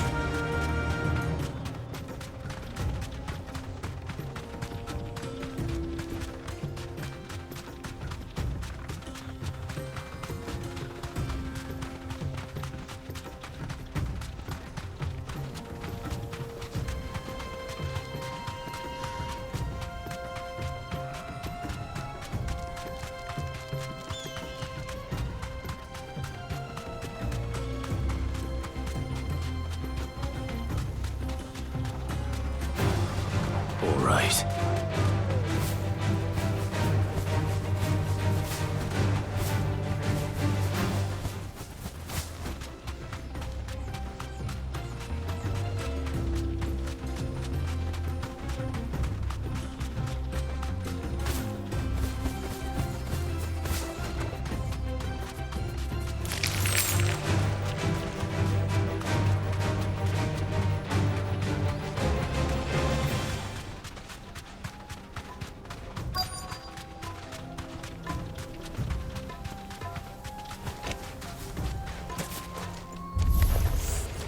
Got company!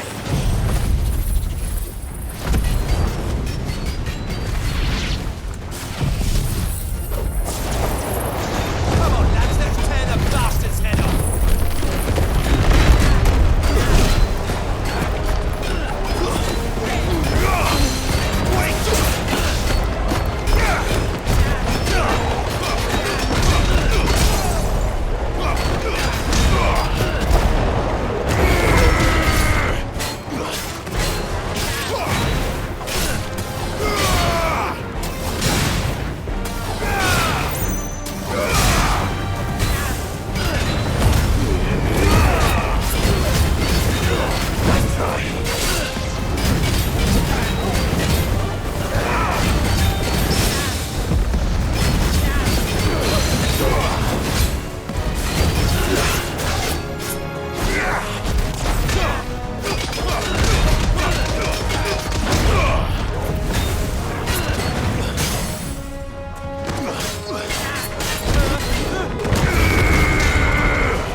This must be Ignac's luggage.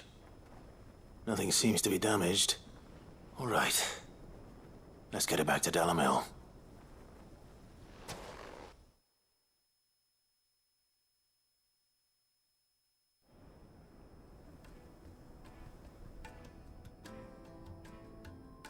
I hear I have you to thank for the return of my effects.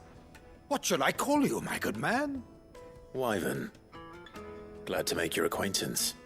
A formidable name indeed. Well, Wyvern, I appear to be in your debt. Radim here tells me you wished for an audience. Is that all? A few moments of your time should suffice, yes. You're a peculiar fellow, Wyvern. All right, speak. Master Wyvern was wondering if you could tell him about a certain single-edged sword you recently acquired. Oh, a true work of art, that one. Karen drove me hard on the price, but I would have sold her Radim here to get my hands on that sword. It was made in the Outer Isles, far beyond the Twins. and is used exclusively by the practitioners of a unique school of swordsmanship. They believe no combat should ever exceed a single strike, and hone their blades to such perfection that none ever does. Each sword is made for that one perfect stroke, and for that stroke only. They crack upon a second blow. There's a brutal sort of beauty to it, really. But how do they hone such an edge? Fine question. Why, they use a whetstone, of course. Whetstones, rather. A whole array of them, ranging from the coarse to the fine. 10,000 licks with the sharpening stone, then 10,000 more. But it is the final stone which lends the blade its legendary sharpness.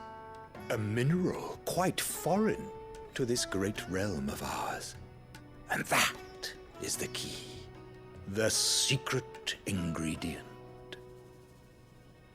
Wyvern, it occurs to me that my little lecture is hardly equal to services rendered. Take this, together with my regards. The very stone of which I spoke, far rarer among collectors than even the blade itself, and a far more fitting payment. Thank you.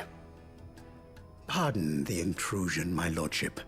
However, it is long past time we prepared ourselves to depart. So it is. I am locked in bitter competition with a rival collector of curiosities. I am one step ahead of the unscrupulous scoundrel, but he is hard at my heels. Are there many other collectors out there? Too many to count, but only one do I consider my nemesis. Lord Byron Rosfield. And is a perennial thorn in my side. I can imagine. Farewell, Wyvern. May our paths cross again. Radim, we mustn't dawdle.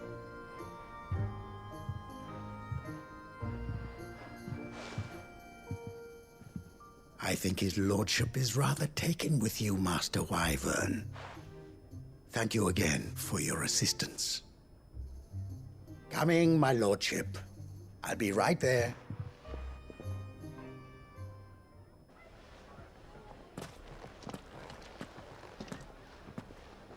Trust Uncle Byron to find such an interesting rival. Now, let's see what Blackthorn makes of this whetstone, shall we?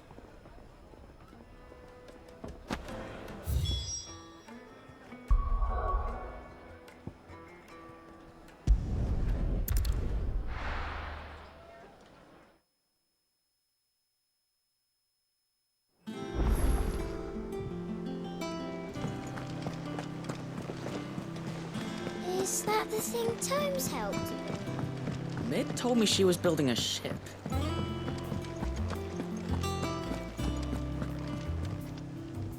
Goat. Still alive, I see. So Lady Karen accepted the ruby. Ah, about that. I tried my best, but she was just too stubborn to take it. She threw it right back in my face, in fact, and told me I could stick my stupid stone where the sun don't shine. Karen refused payment.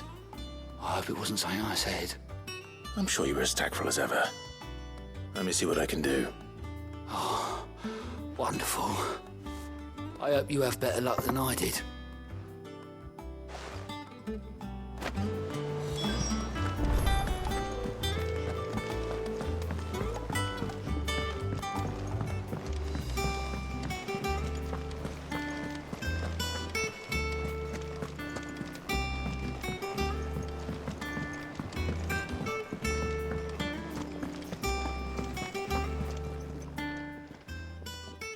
Lady Karen, Goat tells me you weren't happy with our offer.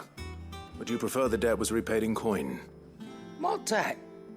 I don't recall lending any of you like me hard-earned gil. I may have tossed a talent or two in the Hardaway's coffers, but those were donations, and you can hardly call it charity if you go asking for it back. Of course not. But one good turn deserves another. And our circumstances have changed. Surely you wouldn't shun the gratitude of a pauper who happened to have become a prince. Oh, so you're a prince now, are you? Fine. But I'm selling it and taking what I'm owed, then you're getting the rest whether you like it or not.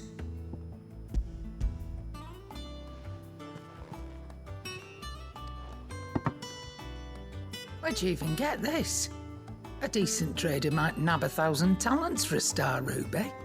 A canny one, meanwhile, might claim it were nicked from the belt of Sid the Outlaw himself and ask twice as much.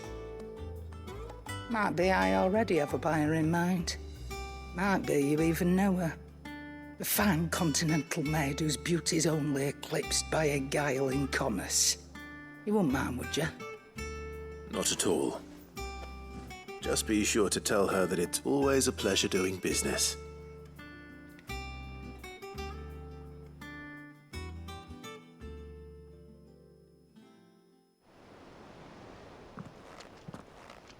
I hear you ended up delivering all 3 stones. Thanks to this lump. I sometimes wonder what I pay you for. Speaking of which, I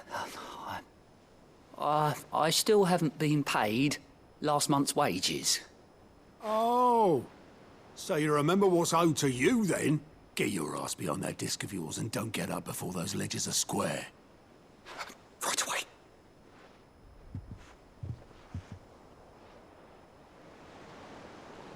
I've seen that before. Yeah. Plenty of times. It was the only goblet Sid ever used, either out of habit, or because the filthy sod couldn't be bothered to find a clean one.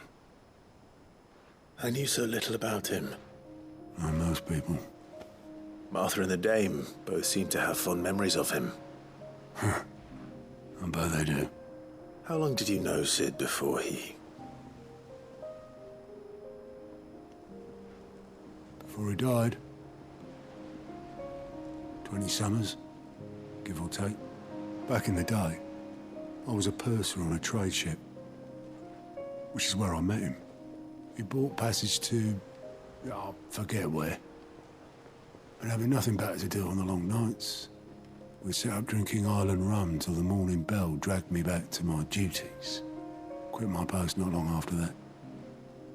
On account of making a fine maiden's belly fat. But me and Sid stayed close, promising we'd one day sail the seas again. That was before fate stepped in and said she was having none of it. The magic woke inside my son soon after his first name day, and there was no hiding his knack. Couldn't you and your family have... My family were the ones who summoned the constable, wanted the monster taken away. I couldn't turn my back on him, forget what I felt, and I couldn't for the life of me understand how they could. Luckily, Sid was of the same mind as me. It was him who stood beside me when all I wanted was to tear the whole world down. Him who cried for me when I had no tears left of my own. Him who swore he'd do everything he could to stop it from happening again. And he was true to his word, too. Left the Royal Army once and for all. His ranks, his ribbons, gone. Just like that. Threw away everything he had. All to right a wrong that no one else had the courage to face. I knew then I'd follow that man to the ends of the earth.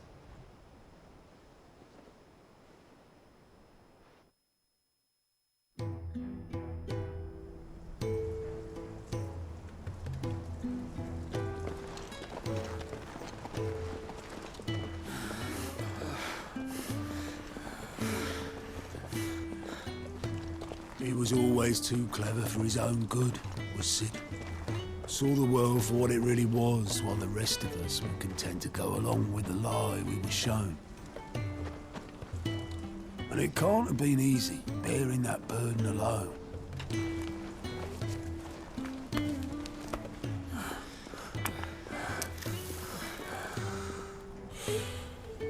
But he didn't let it stop him. He never lost faith in what he believed was right. And that gave us faith in him. Faith he'd steer us true. So I swore to myself that I'd always be right behind him, ready to catch the stubborn sod if ever he should fall.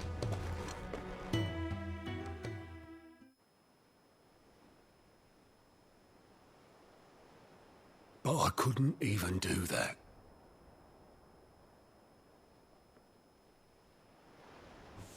Ignore me. Just the ramblings of a tired old man.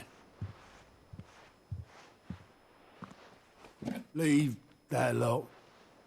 I'll tidy it up in a bit.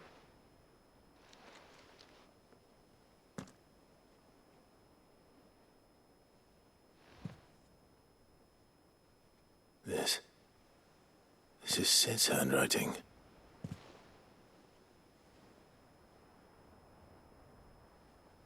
Dear Otto. I may be drunk, but I wanted you to know this place would be fucked without you. Love you, you grumpy old sod.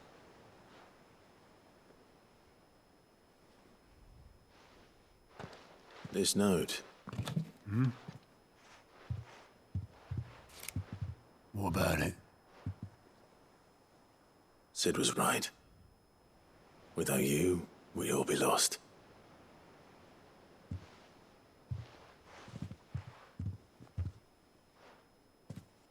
He should have bloody well said so then.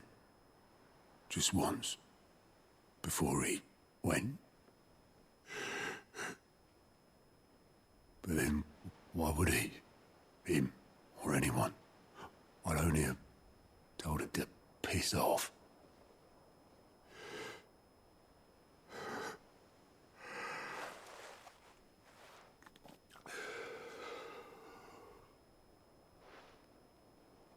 You're wrong, though. Both of you. It was never just me keeping the hideaway afloat. It was all of us. I just shoved people in the right direction. I barely seem to be able to do that anymore.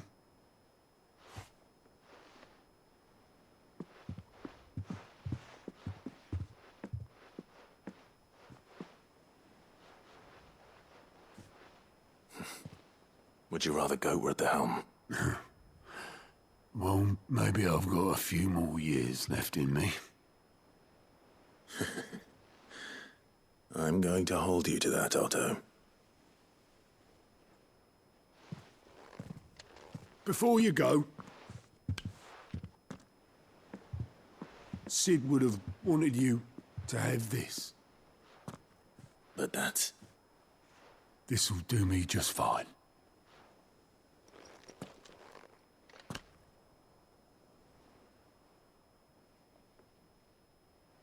Thanks for the ray of sunshine. I'll see if I can't pay you back. Already have.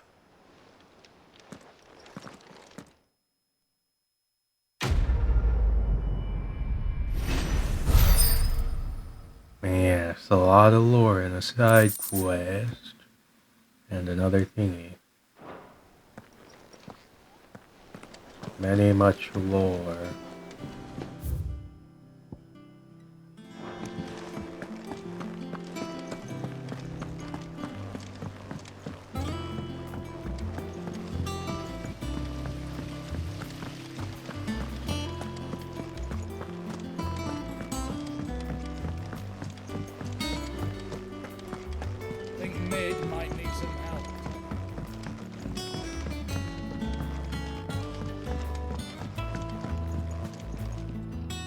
Right there, Sid?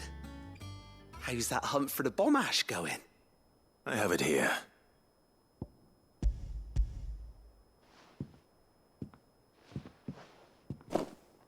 That's the stuff. And plenty of it, too. Enough to keep the Olympic bubbling away for a good old while. You're a gent, Sid. Let nothing say otherwise. Right then. Let's get this contraption up and running.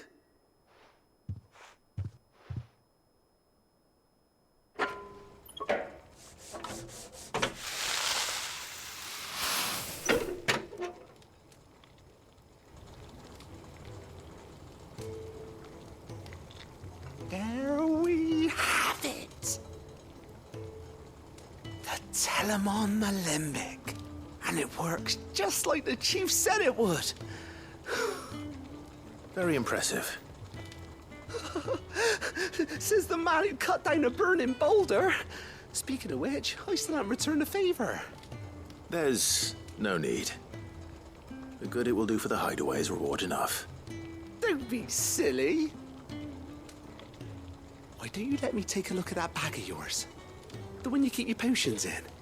Reckon I could work some magic on that. What kind of magic? Well, we happen to have isolated a substance in our test run of the Alembic that I reckon will make even the toughest leather supple as anything. Thought we might use it to breathe new life into old boots and the like. Save the hideaway a few gil.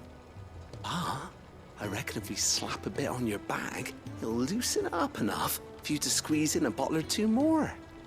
Well, it can't hurt to try, I suppose. That's the spirit. Leave it with me. I'll only be a mo.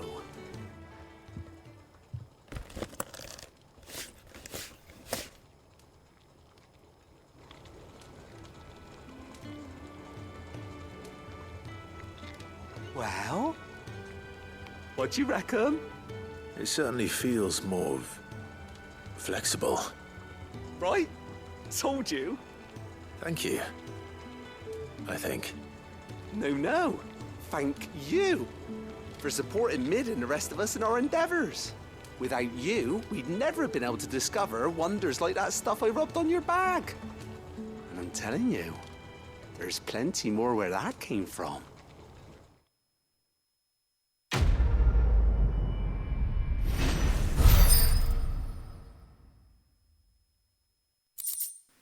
Alright, well that's nice.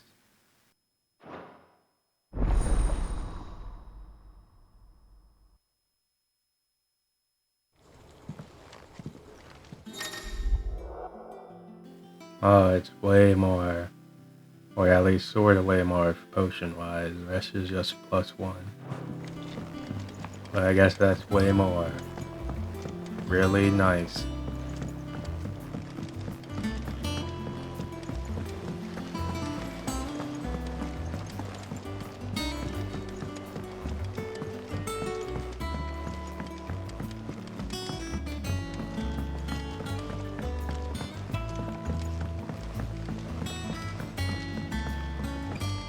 I went up to give some greens to the chocolate.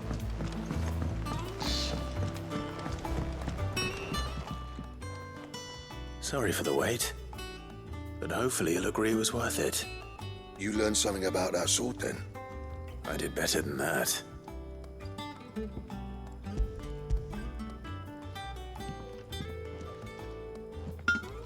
A whetstone? Yes. But not one you'll find anywhere in Valisthea.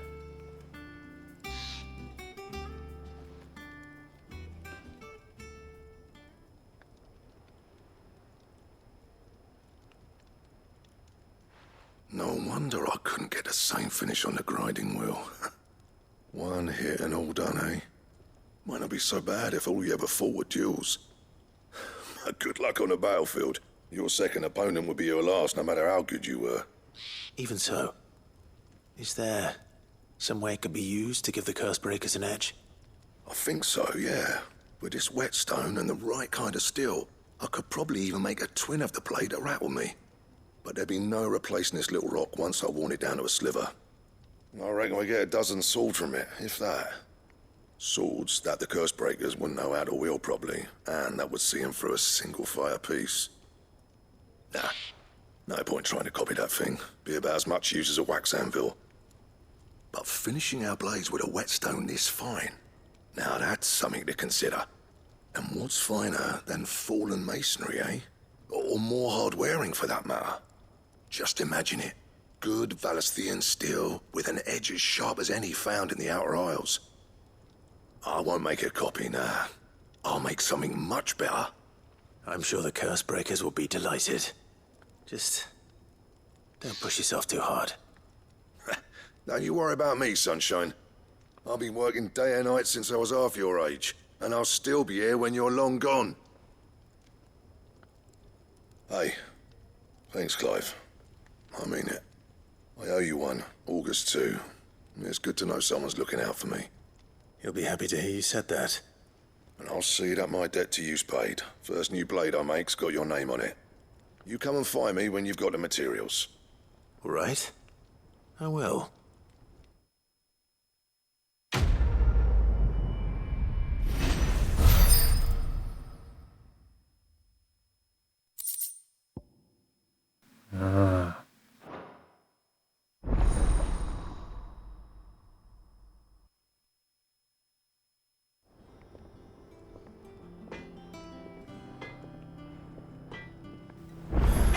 I wonder if I can make it.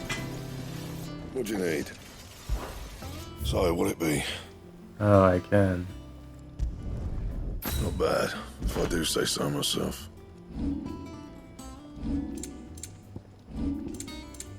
Anything else? Well, nice sword, I guess. I noticed you and Torgal had gone off somewhere. Take him for a walk, did you? You could say that.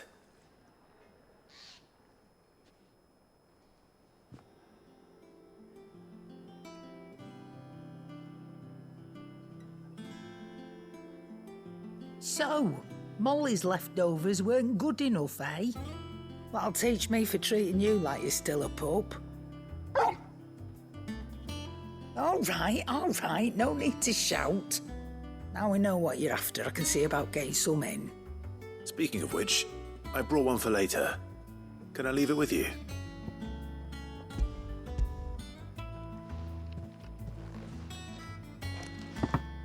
You can, aye. I'm nice like that. In return, you can thank Tomes for me. The bloody know-it-all. I was just on my way to see him.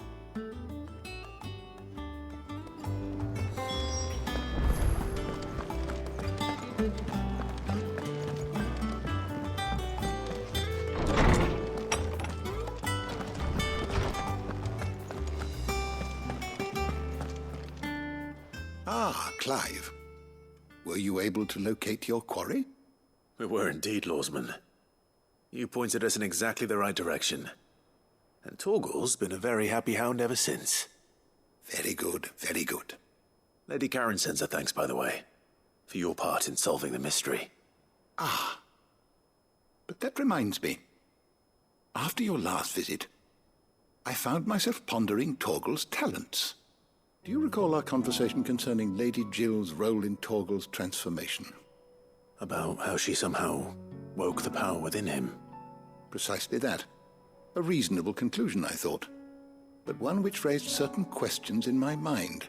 You see, the Fenrir of legend served Shiva and Shiva alone.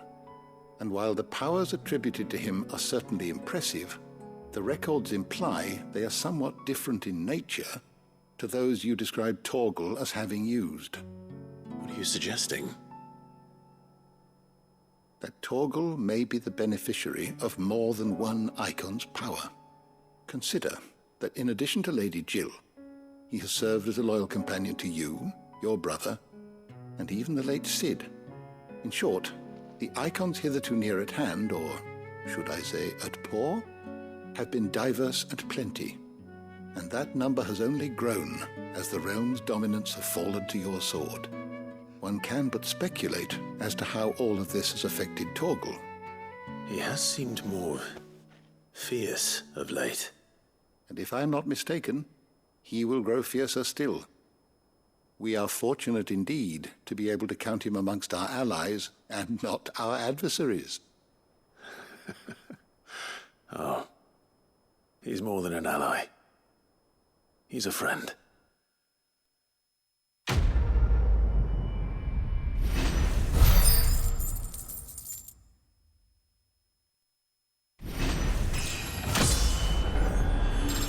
Alright, I'll level up.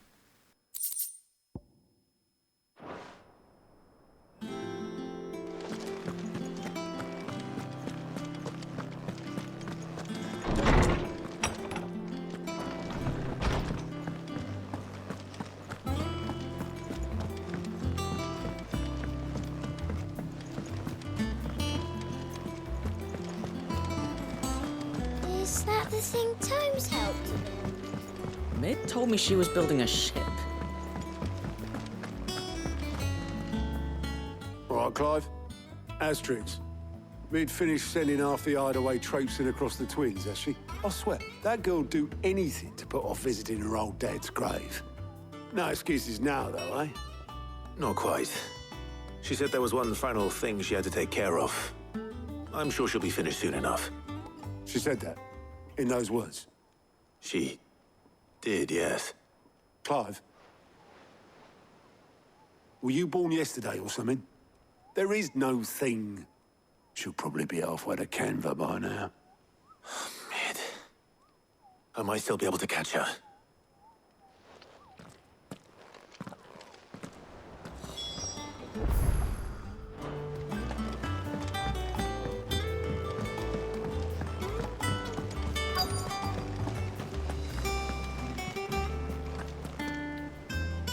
Obolus, have you seen Mid?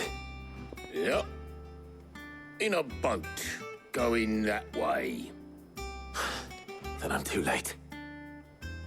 You in a hurry and all, are you? Oh, I offered to take her across, but she wouldn't wait. Just paid for a dinghy and rowed off. Oars going like the clappers. Got some life in her, ain't she? But anyway, I was on my way up to see you, as it happens. Got a letter for you. Urgent, by the sound of it. One of your uncle's men said I was to hand it to you in person, post-bleeding haste. And you're here now. Thank you, Obolus. Don't mention it. What tidings, Uncle?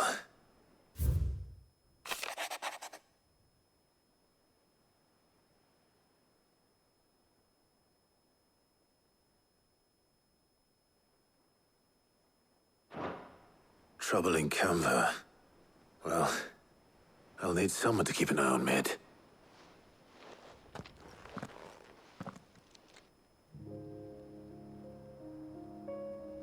So what? Mid got us to do all the dirty work and then just sailed off into the sunset? It, seems that way. Well, nothing we can do about it now. But next time you plan on visiting Sid, you might want to tie her to something before you suggest it. Ah, don't be so hard on her. Gotta admit, the dirty work was kind of fun. Everyone pitching in, all that bollocks. Just like when we built this place. You're right. Anyway, we all set to head to the old hideaway. I could do with getting to Canva pretty sharpish. Wouldn't do to keep Lord Rosfield of the Seven High Houses waiting now, would it? Not after he asked for me personally. Gav will be leaving with me. Will you mind the place while we're gone? You can count on me. Just be sure to give Sid and the others my regards. All right. Oh, by the way, Jill will be joining us too. She's got some things to take care of, but she'll meet us there. I hope she's telling the truth at least.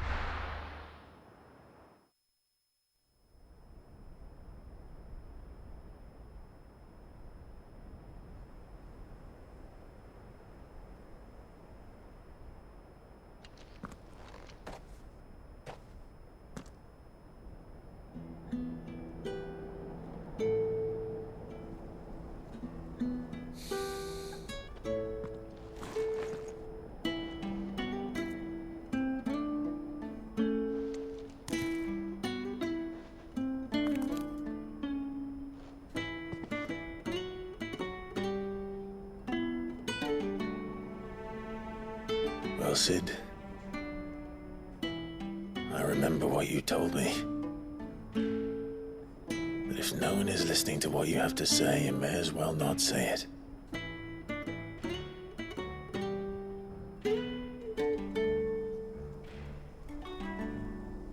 But I will say this, old friend. Hugo Kuka is gone. His shadow looms over us no longer. It's a pity the Phoenix can't be in two places at once. If he'd have been with us, maybe he could have done something for the lost. Not even the Phoenix can bring people back from the dead. Life has a beginning and an end. So we must live while we have the chance.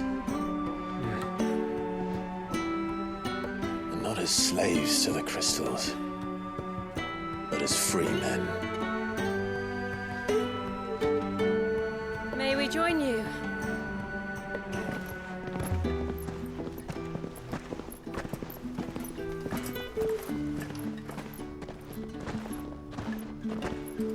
Lady Karen, what a pleasant surprise. I thought I'd drop by and see how you were all doing before heading off to restock my supplies.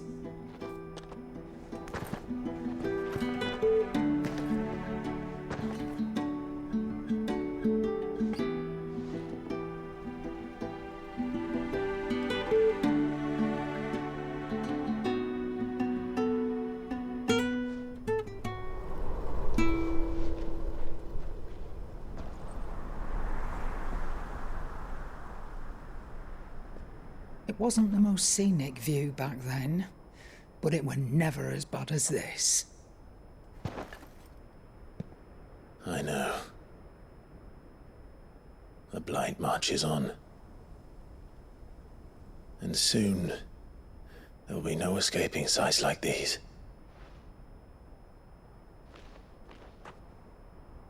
So our mission remains unchanged. We cannot stop until every Mother Crystal is gone, and their thirst for ether with them. The only one that remains in Storm is Drake's Tail in the Crystalline Dominion. Our next target. We're going to Twinside. It's the capital of the Empire these days. I wouldn't like to think how tightly guarded they've got the place. Not that that'll stop you, but we do well to scout it out before you go charging in. We would indeed. If you're off to the Dominion, you can take this great lump with you. Goods. Oh, I am sorry. Have you forgotten you're the most wanted man in the Twins? I thought you might like to disguise yourselves as the attendants of a travelling trader, assuming you've no better ideas. You wanted to buy yourself some tools, didn't you? Well, now's your chance. You're letting me go? With them? Oh, thanks, Nan! Stop that! You'll break me bones, you great galoot!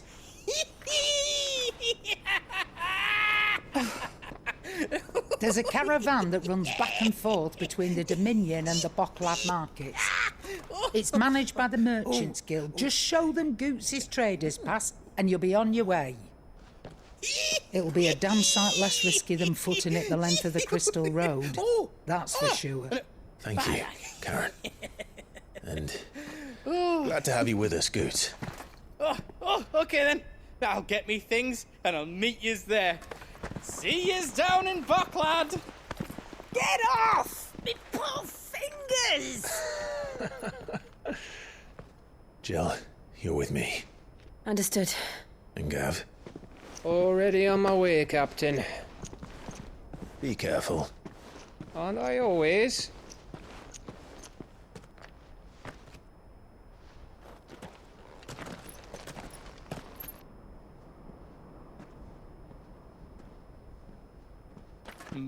Do you see that, Sid? Your protege's making a proper little outlaw of himself.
How are you feeling?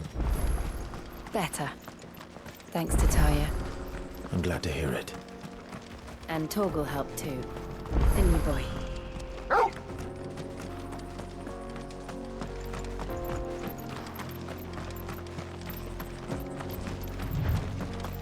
This used to be a trade route for merchants crossing the Scars, till the Republic laid a new road wide enough to let wagons pass, and all official traffic moved there. Leaving this one for those living outside the law. Indeed. I doubt we'll be the only outlaws on the trail today.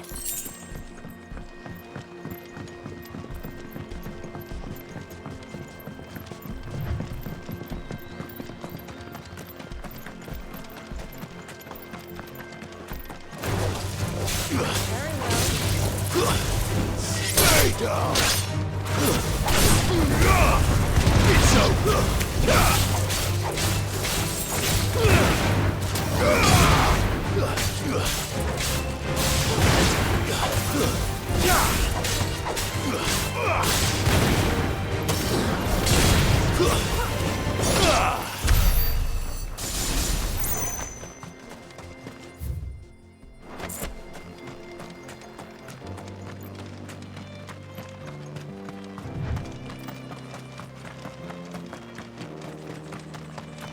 So what do you think? That we'd be... Really? It's as bad as that? Oh, aye. There's trouble up ahead. And too much of it for us to handle. I take it there's danger on the road.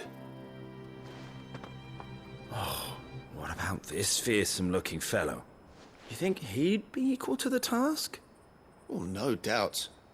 Assuming he's willing to hear us out. Well met, friend.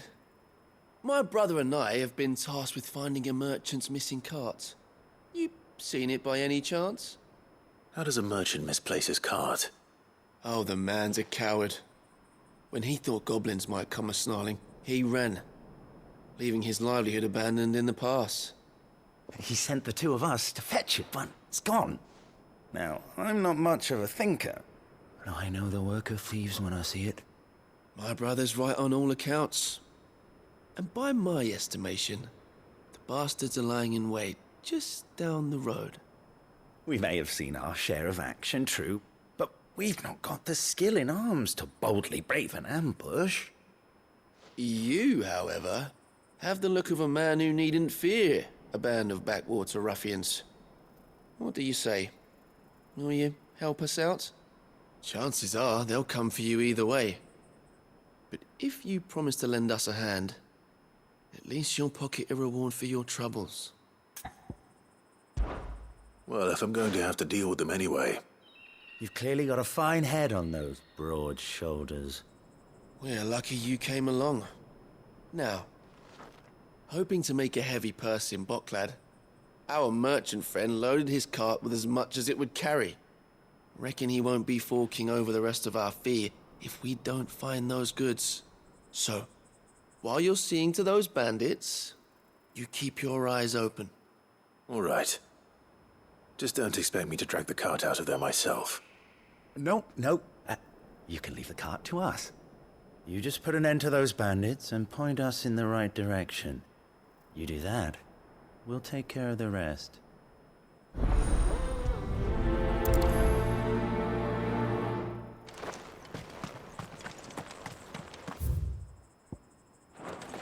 I'm not sure I trust those two. But if there are bandits lying in wait, I should probably take care of them. Look lively, you lot. We've got guests.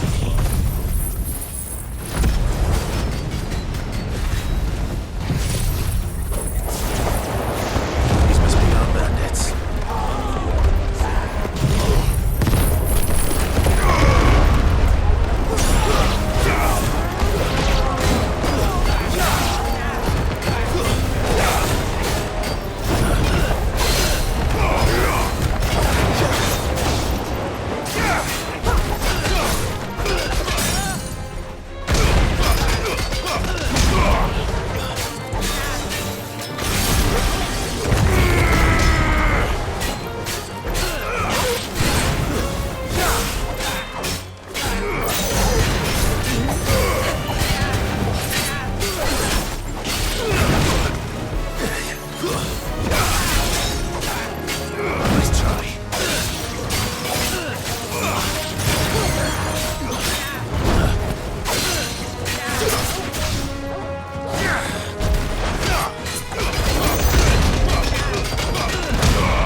That's them dealt with.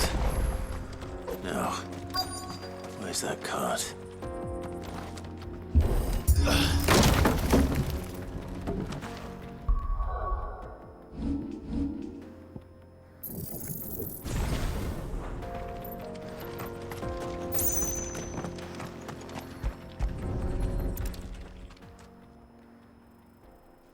Getting all of this out of here will be a nightmare.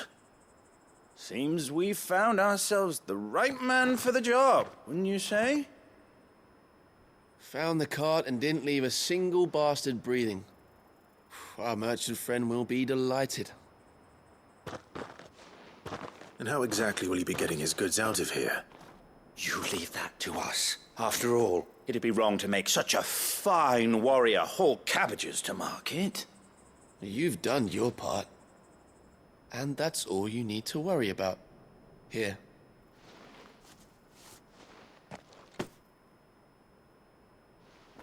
It's been a pleasure. Now piss off. There's no need to be so rude, brother. What if we want his help again next time?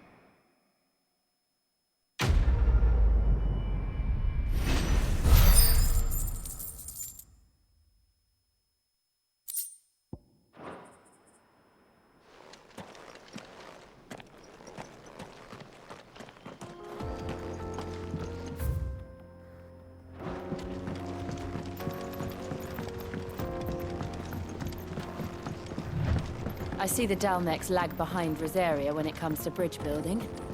The fallen ruin should hold, at least.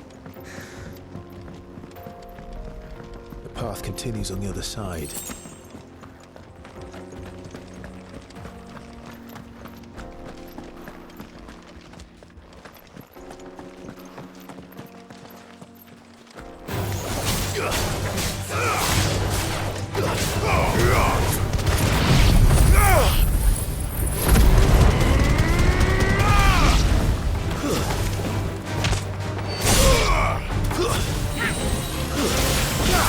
It's over!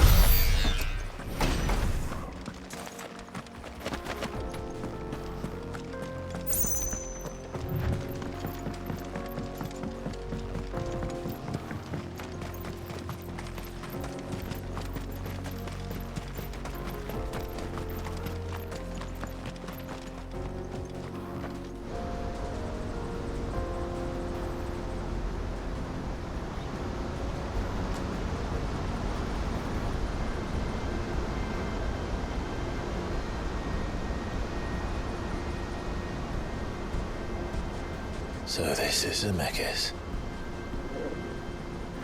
The land of the gods. It's even more impressive than I imagined. I remember being captivated by the story as a child. Long, long ago, man was overcome by avarice and challenged the gods in a bid to win their power. The final battle took place here, at these falls. Or so the legend goes. If anyone ever manages to plumb those depths, perhaps we'll learn if there's any truth to the tale. That the gods emerged victorious and punished man for his defiance by visiting upon him 2 curses. Dominance and bearers. To tell the truth, I always thought it strange that the dominant and their icons were deemed a curse. Back home, the dominant inherited the throne. They were admired and exalted, not spurned. Whenever I got to that part of the story, I always assumed there must be something I'd misunderstood. You had a lot of storybooks, didn't you? In your room, I mean. When we were young. The old legends were always my favorites. Epic battles between gods and men. Father encouraged me to read as much as I could. He thought it good for my education.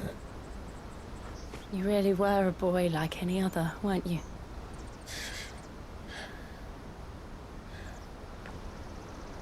Just look at this place. It's enough to make you believe the legends are true. I know.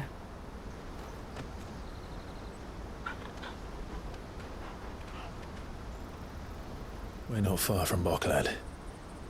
The road will be busier up ahead. Then we'll have to keep our wits about us.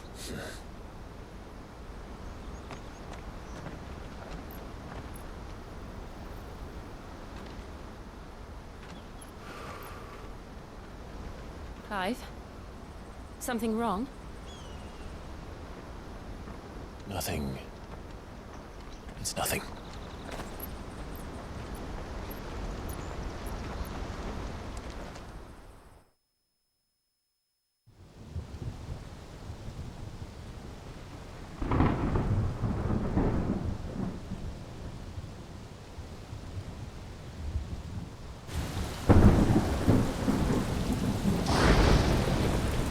I see the reports are true, Father. You have surrendered the throne to Olivier. I have. Emperor Olivier shall rebuild the Holy Empire of Sambrec.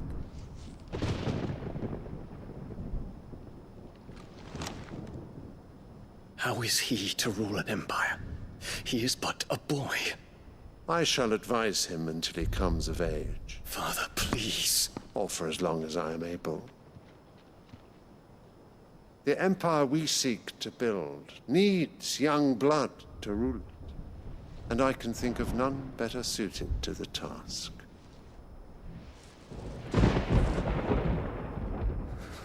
There is other news, Dion. Hugo Kupka is dead, and Drake's Fang destroyed. The pillars of the Republic have fallen. Ere long, the Imperial banner shall fly over every city in Storm. And then, Valisthea. All shall bow before their Emperor. Father, these are the words of a tyrant. They are the words of a god. The Emperor whom I gladly serve. Great Greeker, made flesh.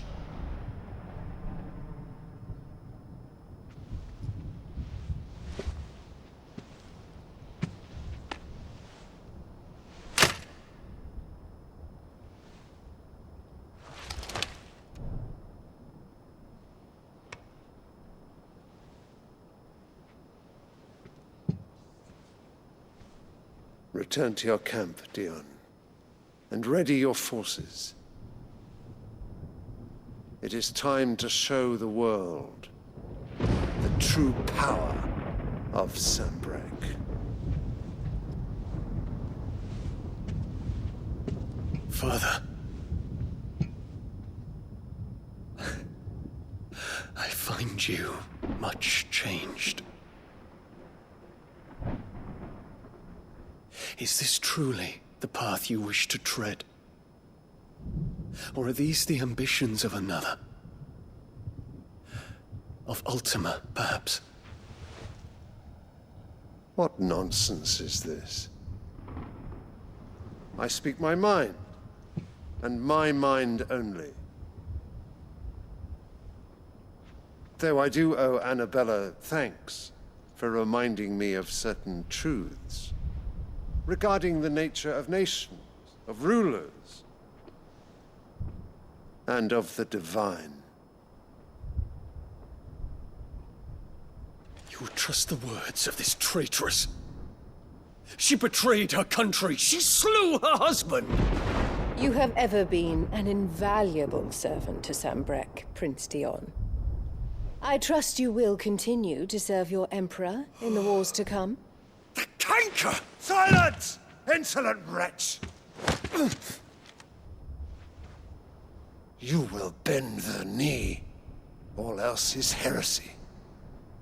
Sire, forgive me. This audience is over. Come, your Radiance. The Rowena Syndicate awaits your pleasure. Oh, not another meeting with silly old men. They're so boring. I'm hungry, Father. Can't we have luncheon instead?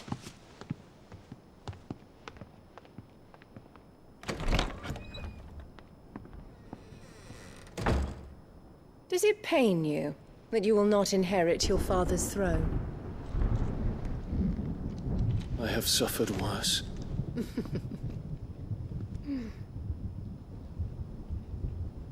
Count your blessings, Dion. For a base-born child to be chosen by Bahamut is miracle enough. You have risen high on his wings, but you shall rise no higher, lest your impure blood stain the throne. What do you know of my blood?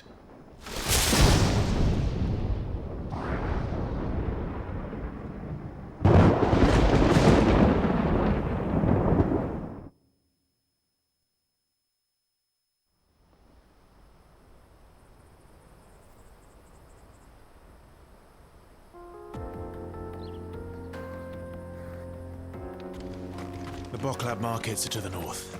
We just need to hug the coast.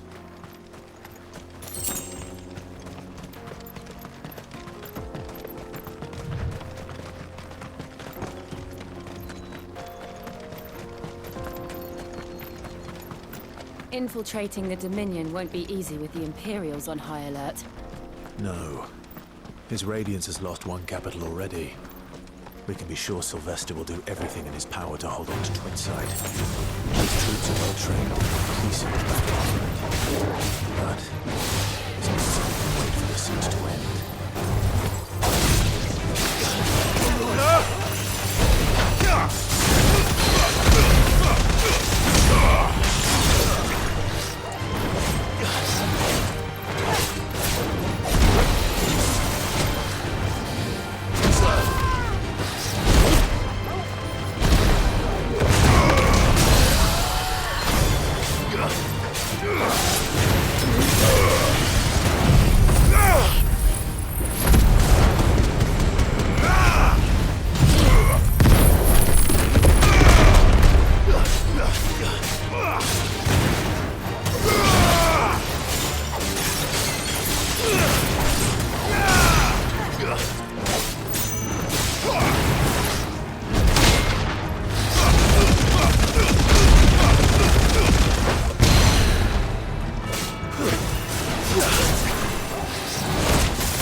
More refugees. And they're all making for the crystalline Dominion. Because they don't know how to live without the crystal's blessing.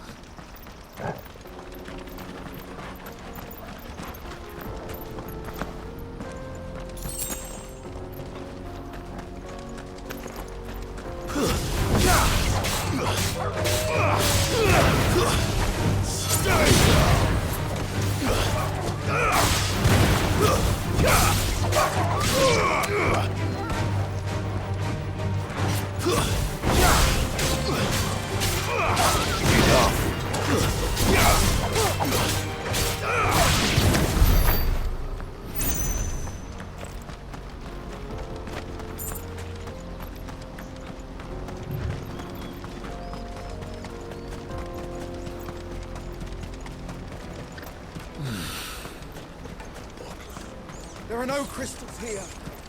This is where we're supposed to meet Goots, isn't it? That's right. He said he'd wait for us here after replenishing his supplies. I dare say he'll have finished by now.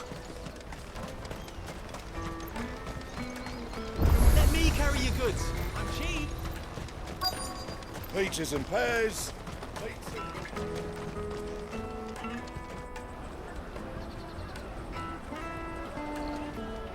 Wonders from across the water. Come one, come all. Feast your eyes.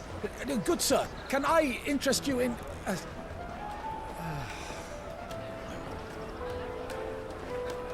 How much? For a measly crust of bread? You won't find any cheaper. Not nowadays. But you're more than welcome to look.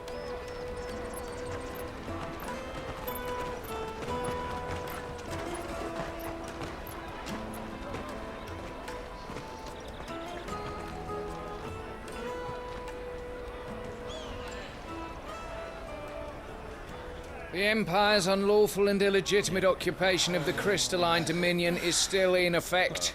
Only those whose business in Twinside has been officially approved by the Republican Army will be permitted to cross the border. All who seek entry are to form a line and ready their documents for inspection. It looks like we aren't the only ones who are eager to leave. And they're checking everyone. Can't you make an exception? Not for the likes of you. We won't get through without that pass. Let's go in and find Good, shall we?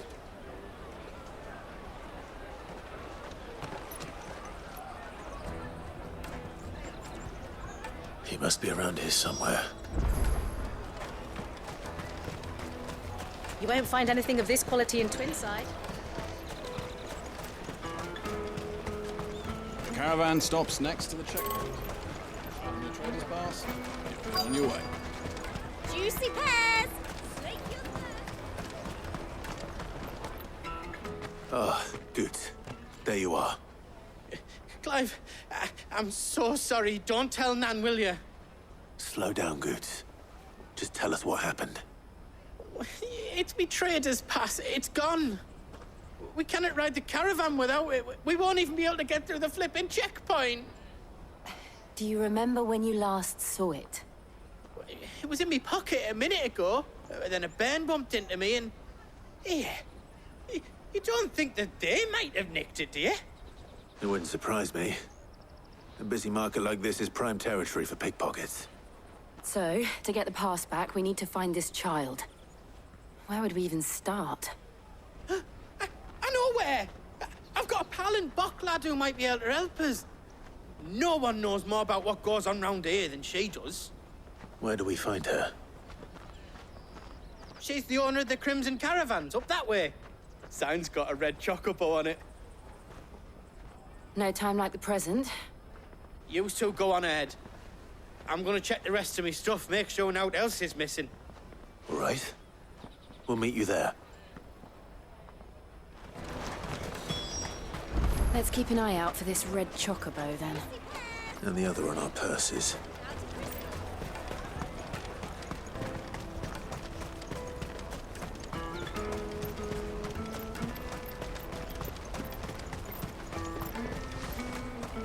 Out of my sight, wench! You won't find a finer array this side of the strait. Thank you. Just what I was looking for.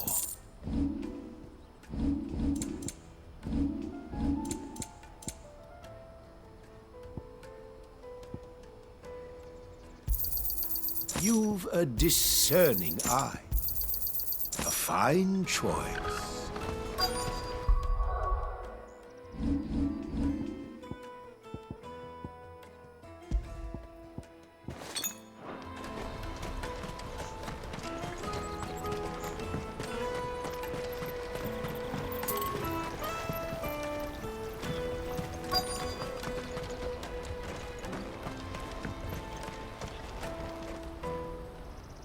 Looking to hire a coach?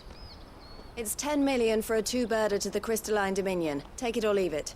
Oh, we're not here for that. Then I bid you good day. Oh, wait! Don't go, El. He's me mate. As I live and breathe. Goots, what are you doing back in Bocklad?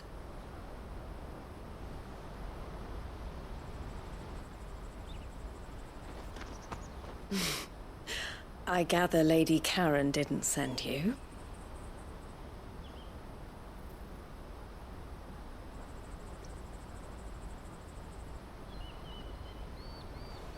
So what trouble have you got yourself into this time?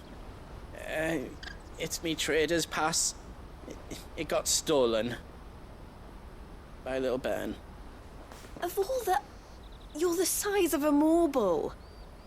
Honestly. Ugh. Goots told us that you know the markets well. Might you have an idea which little bairn could have done this? We don't intend to punish them. We just need our pass back. Then, we can be on our way. I see. So neither of you has a trader's pass either. Not that anyone would take you for traders, but I suppose that's why you came to me, correct? Now, I can't say for sure who took your pass, but I suspect I know why they did it. Let me explain.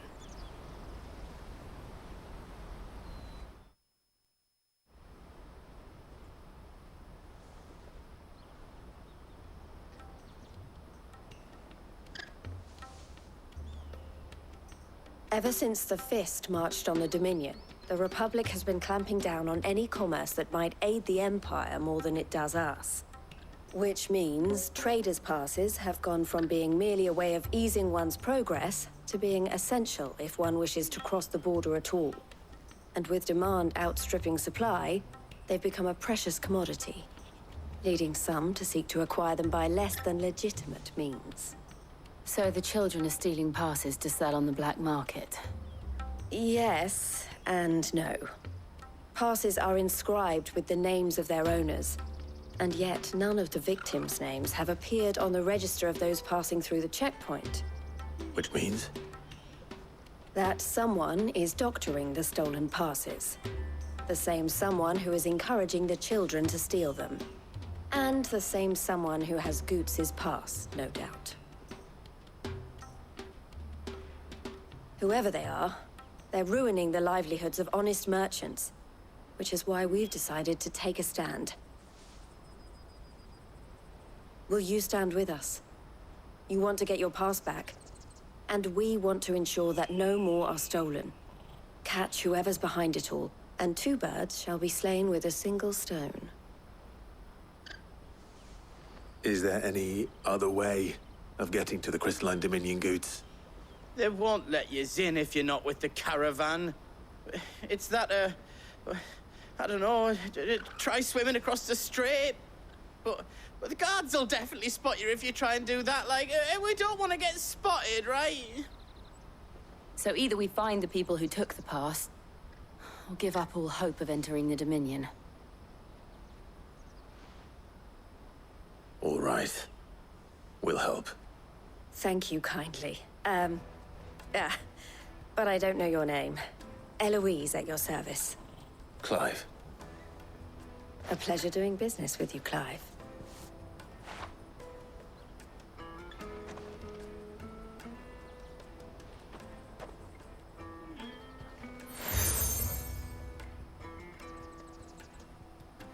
The proprietor of the furniture makers by the coach stop is spearheading the search.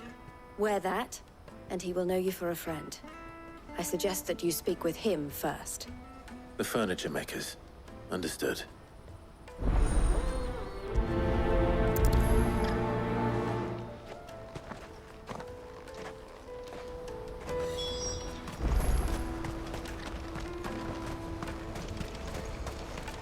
Out of my sight, wretch!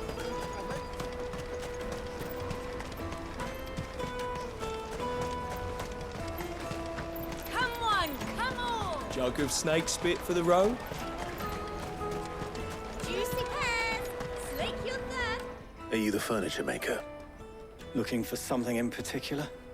Ah, Eloise collared you too, eh? Then I expect you want to know more. She told me you were leading the hunt for the pickpockets. What have you learned? For one, that they're targeting the traders carrying the biggest packs. Harder to watch your back, see? And less chance of the mark giving chase if they're spotted. Not that they'd be likely to catch them. Those imps know every inch of this warren like the backs of their hands. Their eyes must have lit up when they saw Goots. The fishmonger round by the gate's been trying to track down the children involved. You should go and have a word with her. Thank you. We will.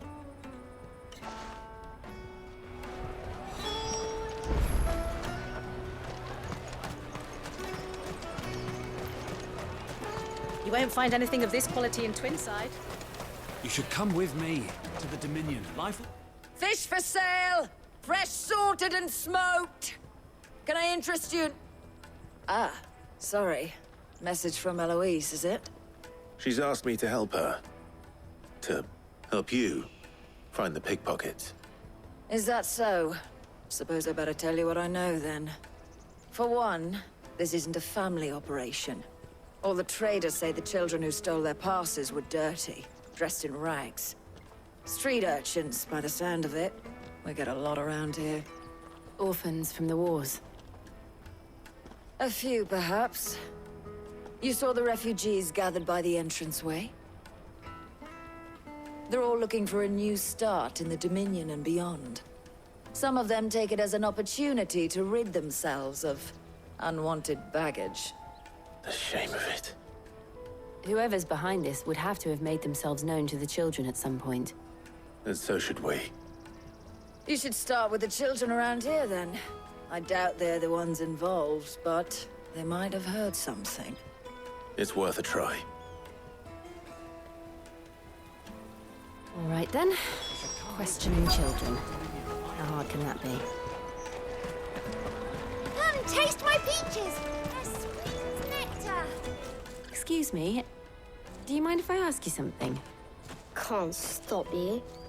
I was just wondering if anyone has asked you to do anything out of the ordinary recently. Anything you grown-ups ever ask us to do is shut up and go away. So guess what I'm about to tell you to do? Sorry. I'll leave you alone.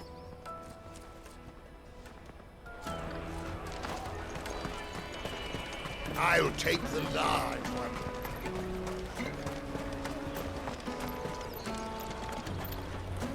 The caravan stops next to the checkpoint. Jug of snake spit for the... Excuse me? What do you want? I don't have any money. It's all right. We're not going to hurt you. We just want to talk. What about? We've heard that some very bad people are making children like you steal from travelers. We need to know who's behind it so we can stop them. I don't know much about it, really. But my friend, Honza, he said he got a job doing something dangerous. Sounds promising. We need to find him and ask. Do you know where your friend might be? He's usually by the tents outside town. Thank you. You've been very helpful.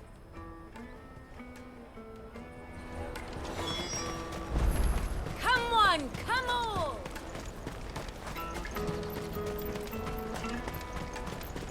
Peaches and pears. Let me carry your goods. I'm cheap.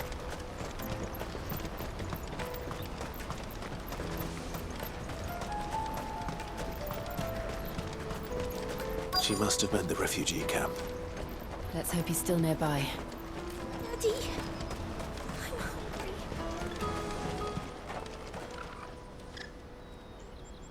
Daddy. That big fat donkey was easy pickings. He wouldn't have noticed if we'd robbed his boots off him. Yeah.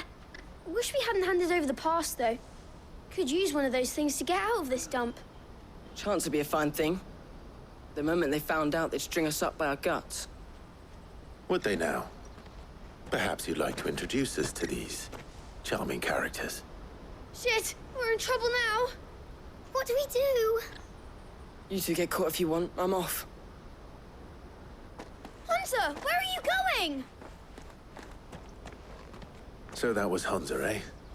Jill, you watch these two. I'm going after him. All right.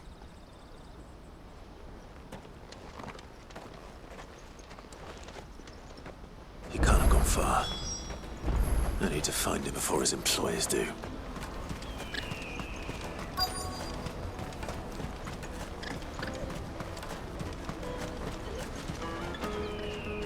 Did you see a boy run past? He stole something from a friend of mine. There was a boy ran back there towards the chocobo pen, but... Thank you.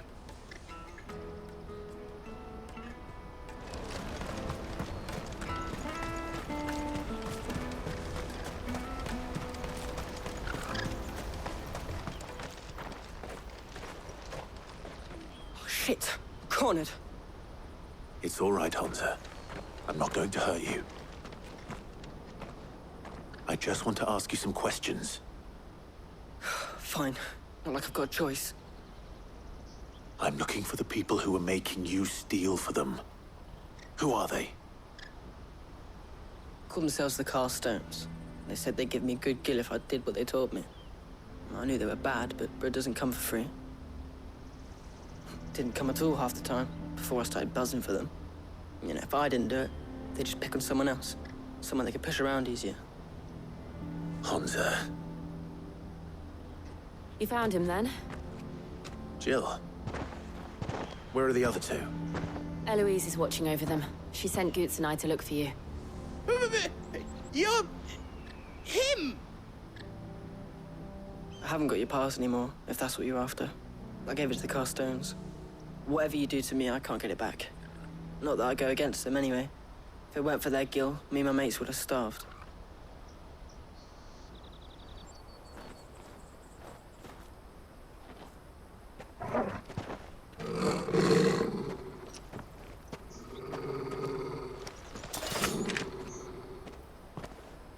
Cowards! You will not force another child to do your bidding. Wait, we're not... Don't hurt him!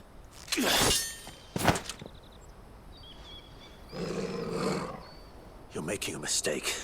We're on the same side. Like hell we are.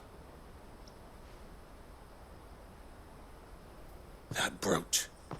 Where did you get it? Master Theo? Goots. What are you doing with these people? Unless you're the ones my sister was talking about. Your sister?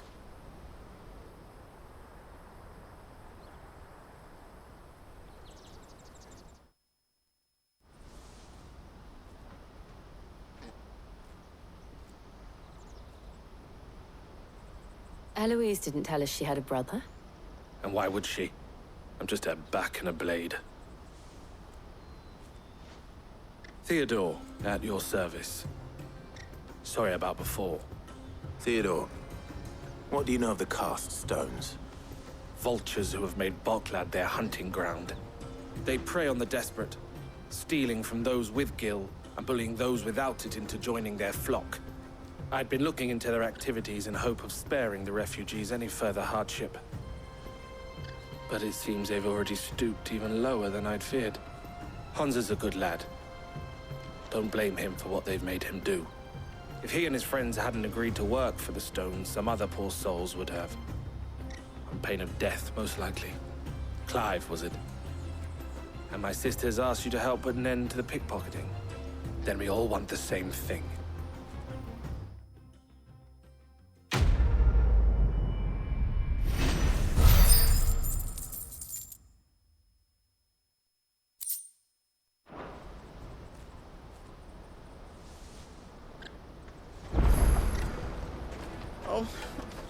So, what's the plan? What else? We find the cast stones and we crush them. You get your trader's pass back, and I make Boklad a safe place again. All right then. All right then. Hansa, where are they camped? Don't worry. They'll never know you told us. Couldn't if I wanted to. They always come to town to collect the passes. Meet us outside the gate. I tried following them once, but they spotted me halfway down the trail. Said they'd string me up. We'll try it this time. Which way were they going? Back down the road towards Leighton's Cleft. To Leighton's Cleft, then?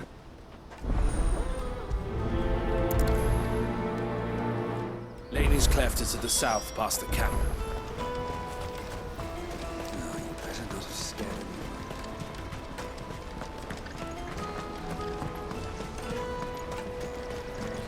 What's that then? Daddy!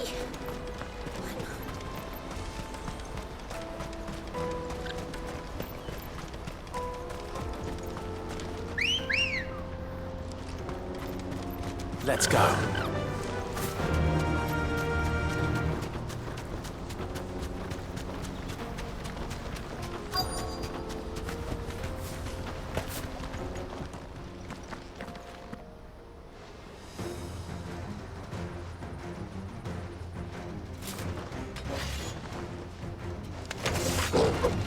That's the one who's been sticking his nose in our business.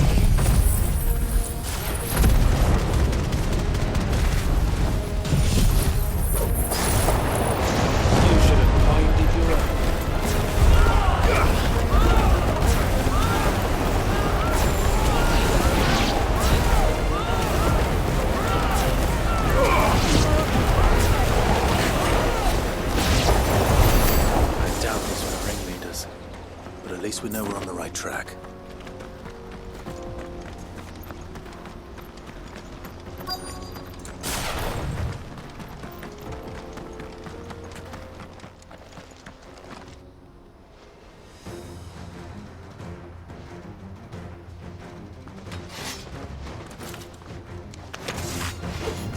We got company! That's a lot of them.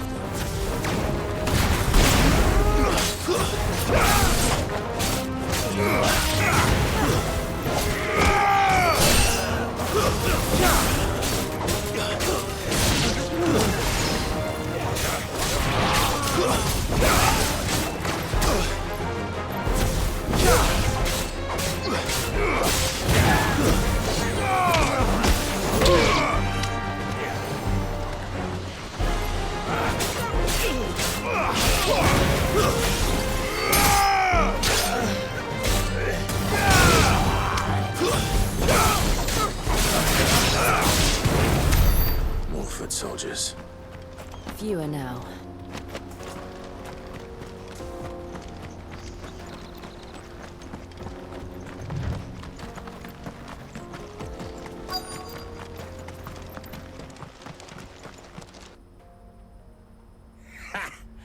Not a bad haul today, eh? Aye. Some of our new recruits are natural-born ne'er-do-wells. Especially the little ones. And Hans has got nimble fingers, all right.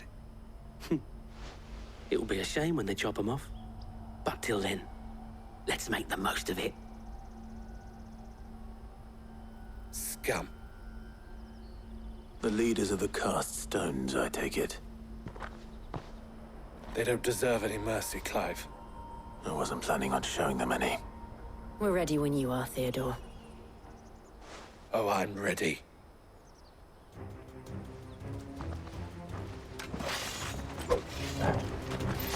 Fuck. That guard from Boklat. Kill him. Kill them all.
And they say crime doesn't pay.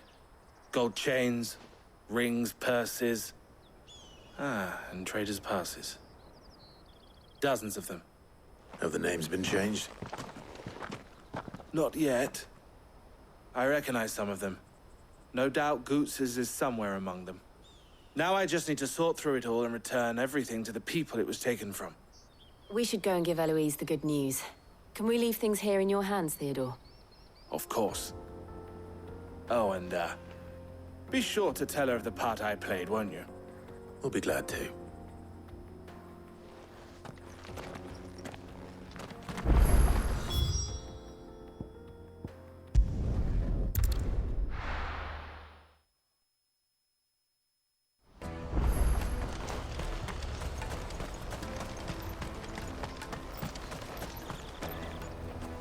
Ah, Clive. How goes the hunt? My brother isn't getting in your way, I trust? Quite the opposite.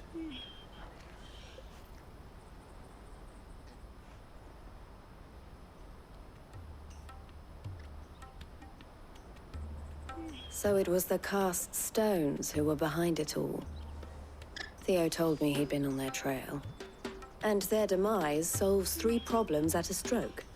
That of the pickpockets, the bandits pulling their strings, and the passes they were stealing. I only hope yours is among the items you recovered. Only time and Theo's return will tell. Speaking of whom, welcome home, dear brother.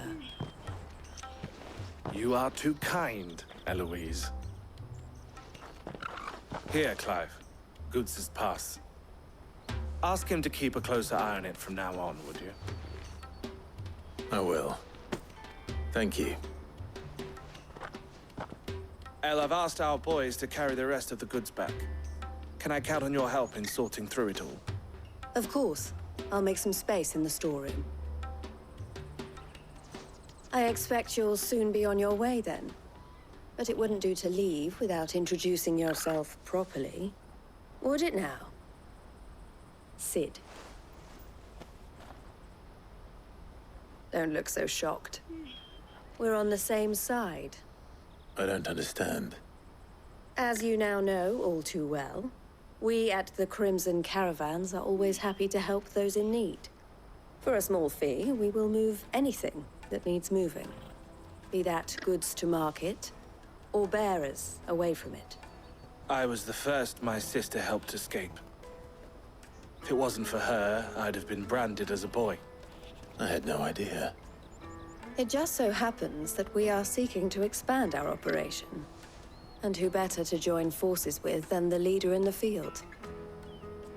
Wouldn't you agree, Theo? I would. It seems our purpose is the same in more ways than one.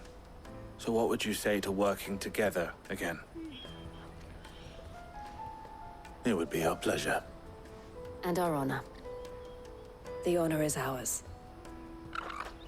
Here, Clive. This is for you.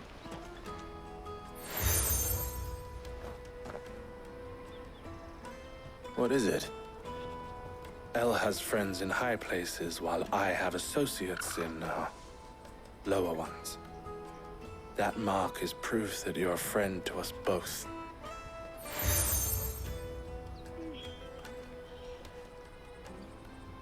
I shall bear it with pride. Well, all that remains is to wish you a safe onward journey. Goots's pass should secure you a place on the caravan, but if you encounter any difficulties, we would be delighted to provide you with a coach of our own. For a discounted price, of course. Say, 9 million? We'll try the caravan.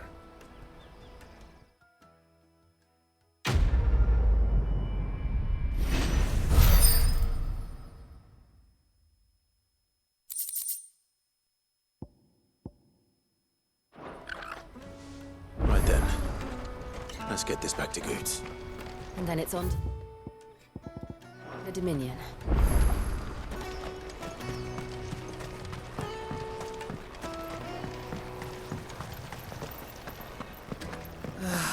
If I knew arrivals... Now I just need to see about getting to work. I want to know right away. Bad news. Good, actually. Something worth celebrating for a change. Only trouble is, the serving girl's still new to the job, so I can't leave her while I go and invite those I'd like to celebrate with.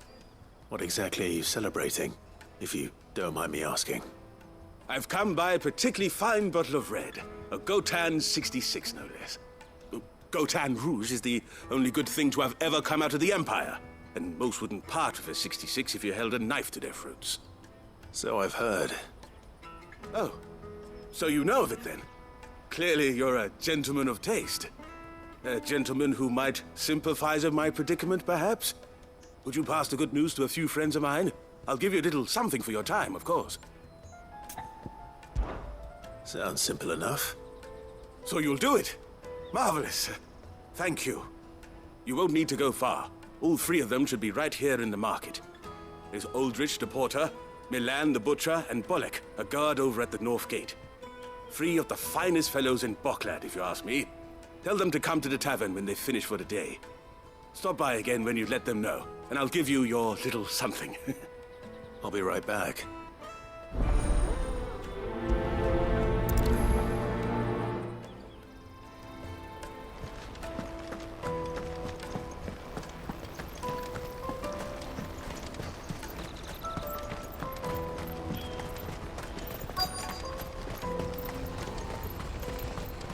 Let me carry your goods. Pardon me, but would you have that well-notched steel and impressive physique?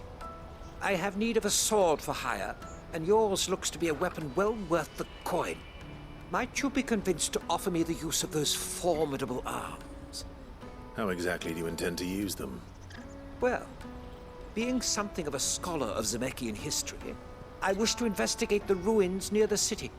And I require a rugged companion, lest I find myself waylaid by ne'er-do-wells or the beasts sent to roam the area.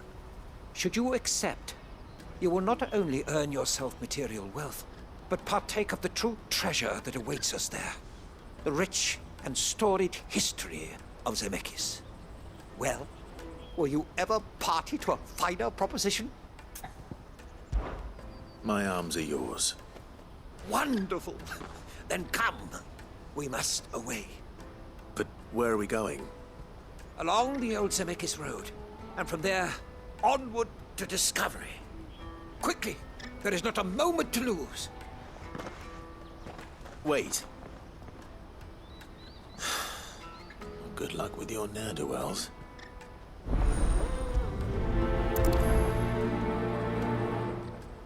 I'd better make sure he doesn't get himself killed. Porter for hire. Best service. I see you've been of some assistance to Eloise. Perhaps you can extend me the same kindness? Perhaps. What would I be doing? Finding someone. You see, I've been having trouble with thieves, and despite the many pains I've taken, I can't stop them from rummaging through my packs. I was griping about my lot to a friend of mine a few days back, and he offered to track the culprits down. Now, Joseph's a sellsword, and a good one at that. But he's been gone days, and I'm beginning to fear the worst. Any idea where his search for the thieves might have taken him? The old Zemeckis Road, perhaps? He doubted they would be fool enough to linger here in Boklad. Joseph's lived a hard life. Made him grey long before his time. I just pray he hasn't been killed over a few sacks of grain. I can't imagine there are too many grey-haired sellswords around. Hopefully someone will have seen him.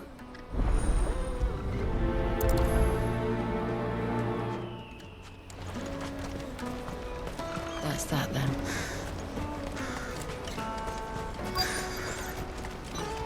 There are no crystals here. We have to keep going. What do you want? I've no coin on me.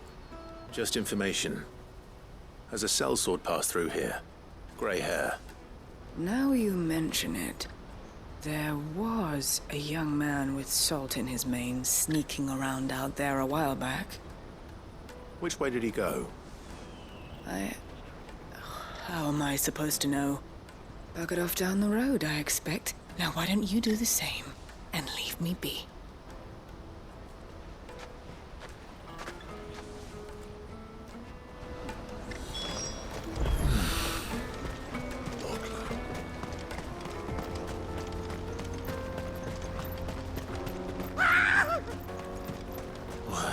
surprised.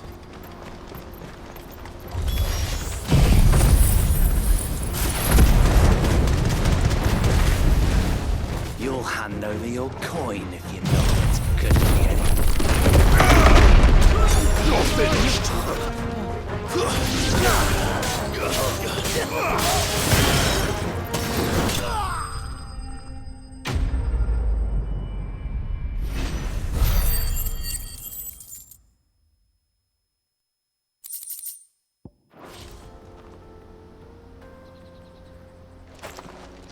Are you hurt?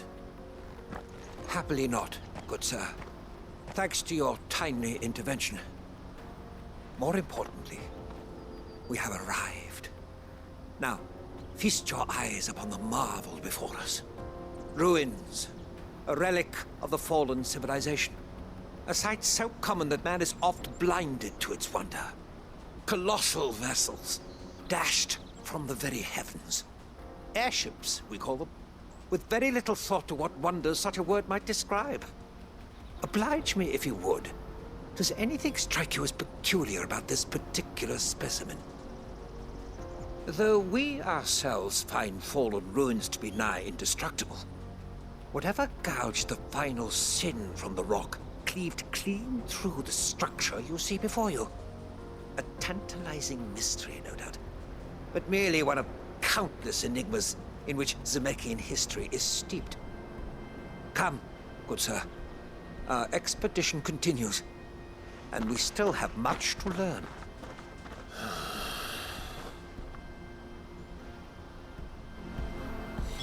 He's passionate. I'll give him that.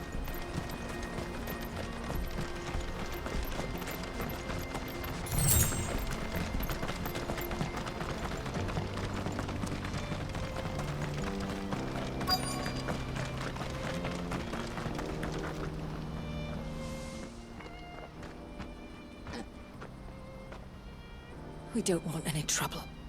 Neither do I. I'm looking for someone. A grey-haired mercenary. Well, we haven't seen him. Yes, we have. We saw him climbing up the rocks. Those ones, over there. Maybe he found his thieves. Mum won't let me near them. She said there's goblins up there, and that they eat little boys for dinner. Shush now. You've said quite enough already. I only told him what you said. I'd listen to your mother if I were you.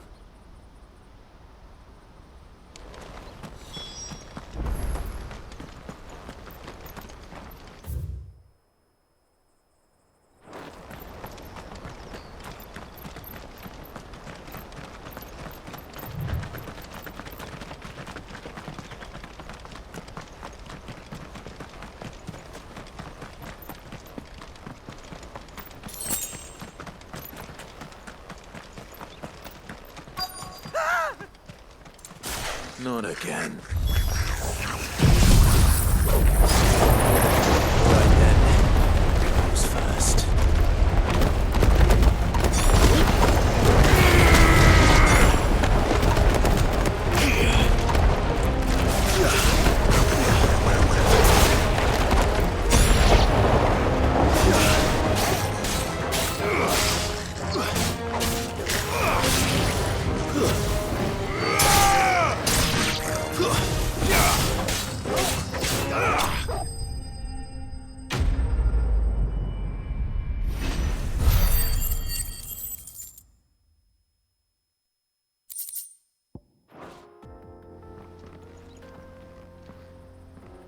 You're going to get yourself killed. Oh, that would not do. That would not do at all. Not when such majesty stretches out before us. Behold, the final sin in all its glory. As Moss tells us, a battle was fought here in ancient times. A battle of such ferocity that it tore a great crater in the very land upon which it was waged. In reaching for their holy sanctum, did man enrage the gods, and great was the vengeance that was rained down upon him. Alas, the full truth of the matter is lost to time, though I live in hope that I might see it discovered. But we must not dwell upon such things. There is more yet to see. Onward! History awaits!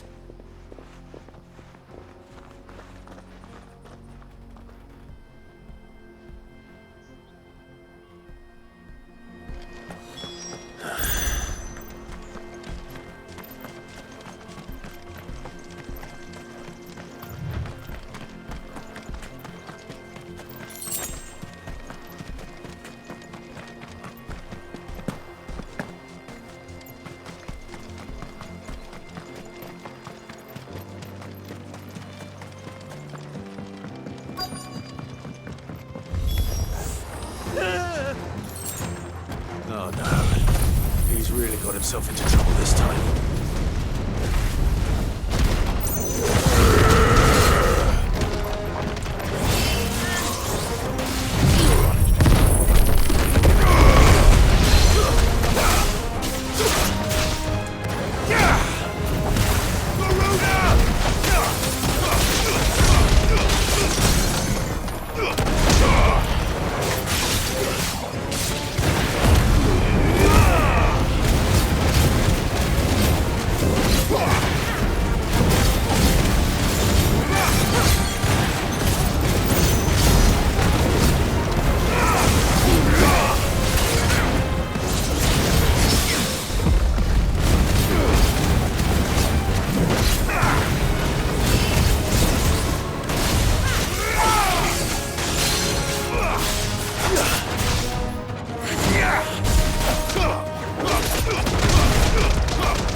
Still in one piece? It would seem so. Once more I am in your debt. And once more you impress me with your prowess. These were no ordinary foes, but ones we in the field call echoes. Though Moss the Chronicler concurs with the legends in attributing the fall of Zemeckis to a wrath wrought upon mankind by the gods, he offers little in the way of explanation. Could the ruins we see before us here, in all their elaborate beauty, perhaps suggest an answer? Could the construction of such miraculous edifices have been considered an encroachment upon the province of the divine? Alas, all is mere speculation. But one day, perhaps, I will learn the truth. Not if you keep running headfirst into trouble. You are right, of course. And not only have you plucked me repeatedly from the jaws of death, you have proven yourself a willing audience to my ramblings. Glad to help, but didn't you say you came here to investigate something? I fear I may have rather overstated the case on that front. In truth, a captive ear was all I really desired. You see, even my fellow scholars have grown somewhat weary of my musings of late. And so I came upon the idea of purchasing a companion. A captive audience, if you will. That's what this was all about. I am afraid so. And now, my good man, it is high time we returned whence we came. Fine. Just don't go running off this time.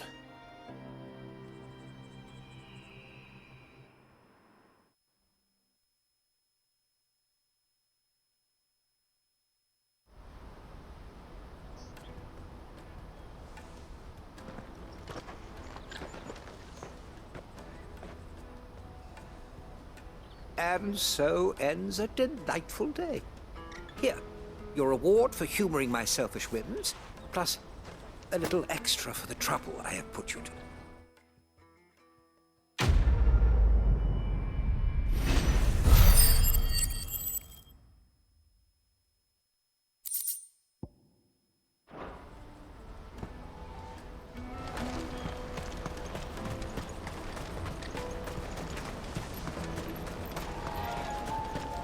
That's that then.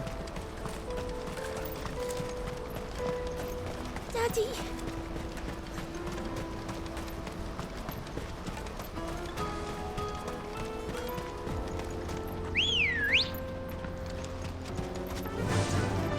Run like the wind.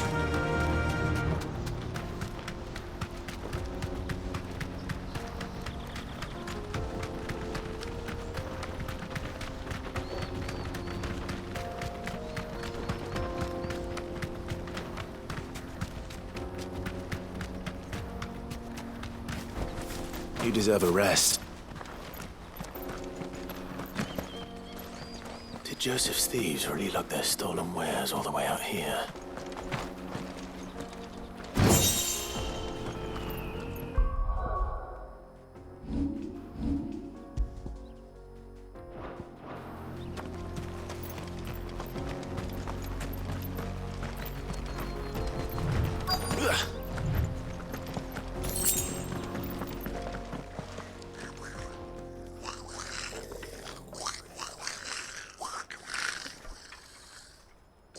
I think we've found our thieves. They don't look happy to see me.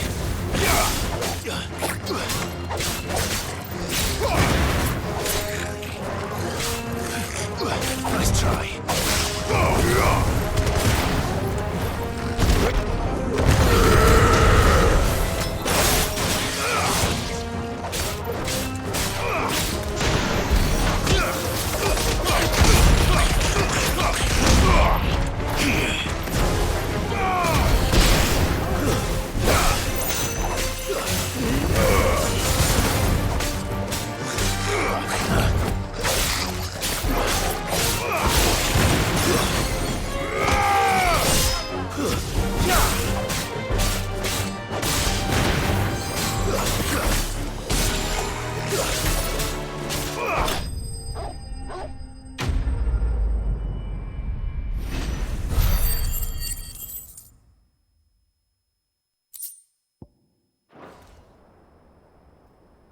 Let's get this over with. Stop! Don't kill him, he's just protecting his home. Joseph? So the boy was right. I don't know you. Your porter friend sent me to find you. She was worried you might have got yourself killed. Have I been gone that long? Wasn't hard finding the thieves. The problem was knowing what to do with them when I did. I take it things are more complicated than they appear.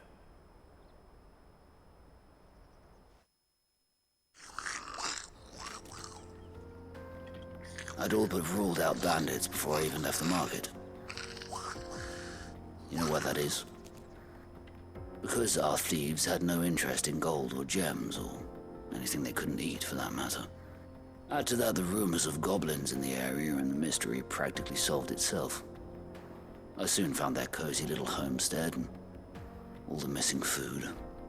I launched myself at them, full of righteous fury, but their leader was the only one who moved to meet me. The others, they huddled around that food, ready to die protecting it.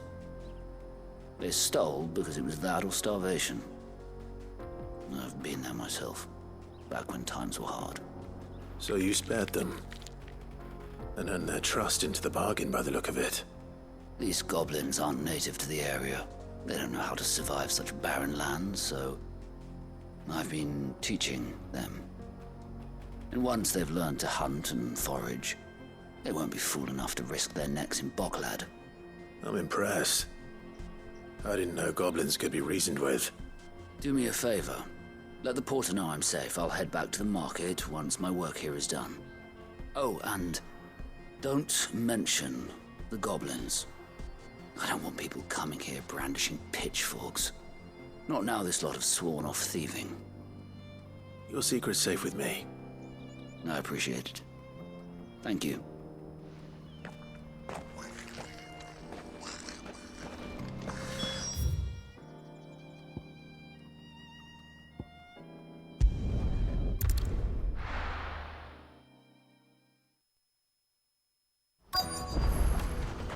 Let Let me carry your goods. I'm cheap.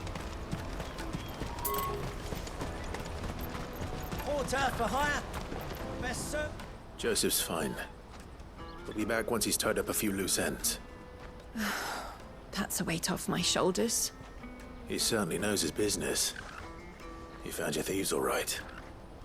And I dare say they won't be coming back. A good man to have around, that Joseph. And if he says there'll be no more thieving, that's good enough for me. Thank you for putting my mind at ease. Here, for your troubles.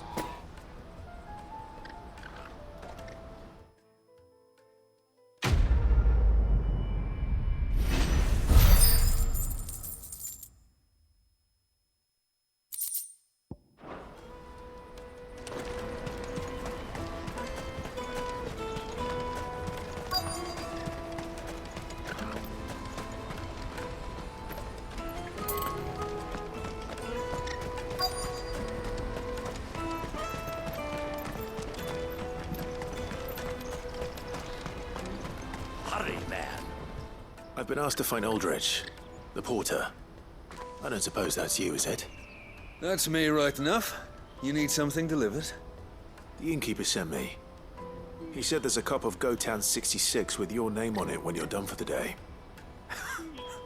A 66? Bugger me. If he's just got hold of it now, it must have been in the crates he had me carry down from Sanbrek. From the Empire to Boklad. You must be a braver man than most. That's a treacherous route at the best of times. Such is the porter's lot. There's not a patch of storm these feet haven't traipsed across. They'd Oriflamme one day, then off to Canva the next. The farther you're willing to go, the fatter the purse. Which is why there's no shortage of competition for some of the longer routes. I'd say I've done enough for today to earn myself a cup of something tasty. Thanks for letting me know.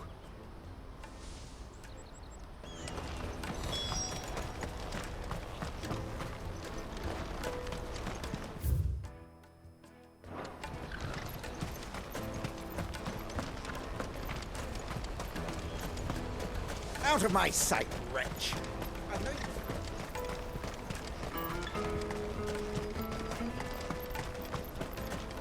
Come on, come on!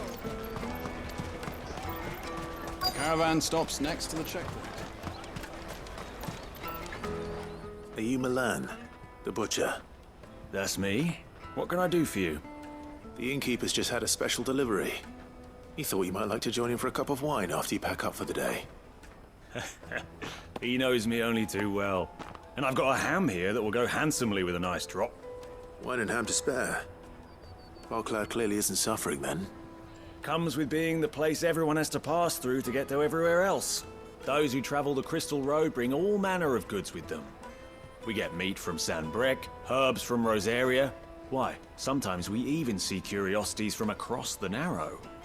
My old man knew what he was about when he set up shop here all those years ago. Anyway, thanks for the good news. Oh, you know what? Maybe I'll shut up shop early. Wouldn't want to keep our friend waiting.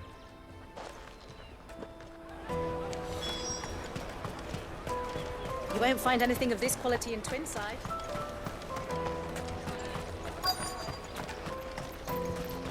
Let us through! I'm looking for Bolek. I was told he'd be guarding the gate. Well, you found him. You're not here to enlist, I take it? The innkeeper sent me. He's just taken delivery of a rare vintage, a Gotan 66. He thought you might like a cup. I've never said no to a goat hand. I'm not about to start now. Thanks for letting me know. You must be a busy man. The market would be flooded with refugees if we weren't here to stem the flow. Oh, my heart goes out to them, all right, but we've got our orders. No papers, no passage. Plenty try to slip past us nonetheless. And every now and then, one of them's foolish enough to try and force their way through. And when they do, well, things can get nasty. You know what? That wine's sounding better by the moment. Well done. I wonder if the innkeeper might spare a cup of that wine. Come, taste my peaches! I'll take the large. What I really want to be. Juicy pears! Slate Caravan stops next to the checkpoint. Jug of snake spit for the road? Come on, come on!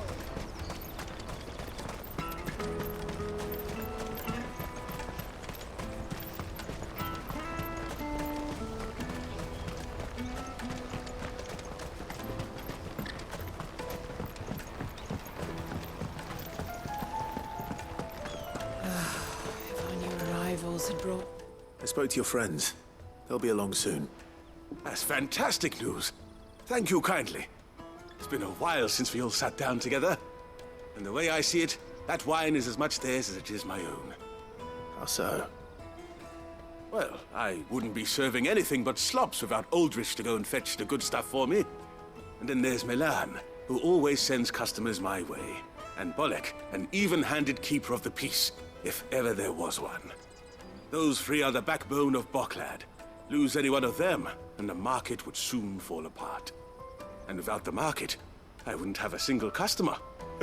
I'd say that's worth a bottle of 66, wouldn't you? And more besides. Everyone needs a shoulder to lean on. Be they world-weary innkeepers or brooding swordsmen. Right, I'd better prepare for my guest's arrival. I hear you had me carrying a bottle of Gotan 66. If I'd have known, I would have sold the thing and lived like a lord. I'll settle for a cup, though, if you're in a sharing mood. A Gotan 60 bloody 6. Just as well I had something special of my own set aside. A bottle between the four of us might not be enough to drown our sorrows, but it can't hurt. Here they are, the three pillars of Boklad. Sit yourselves down, gentlemen. The woes of the world may be monstrous in many, but there's nothing like a few good friends to keep the misery at bay. Never a truer word spoken.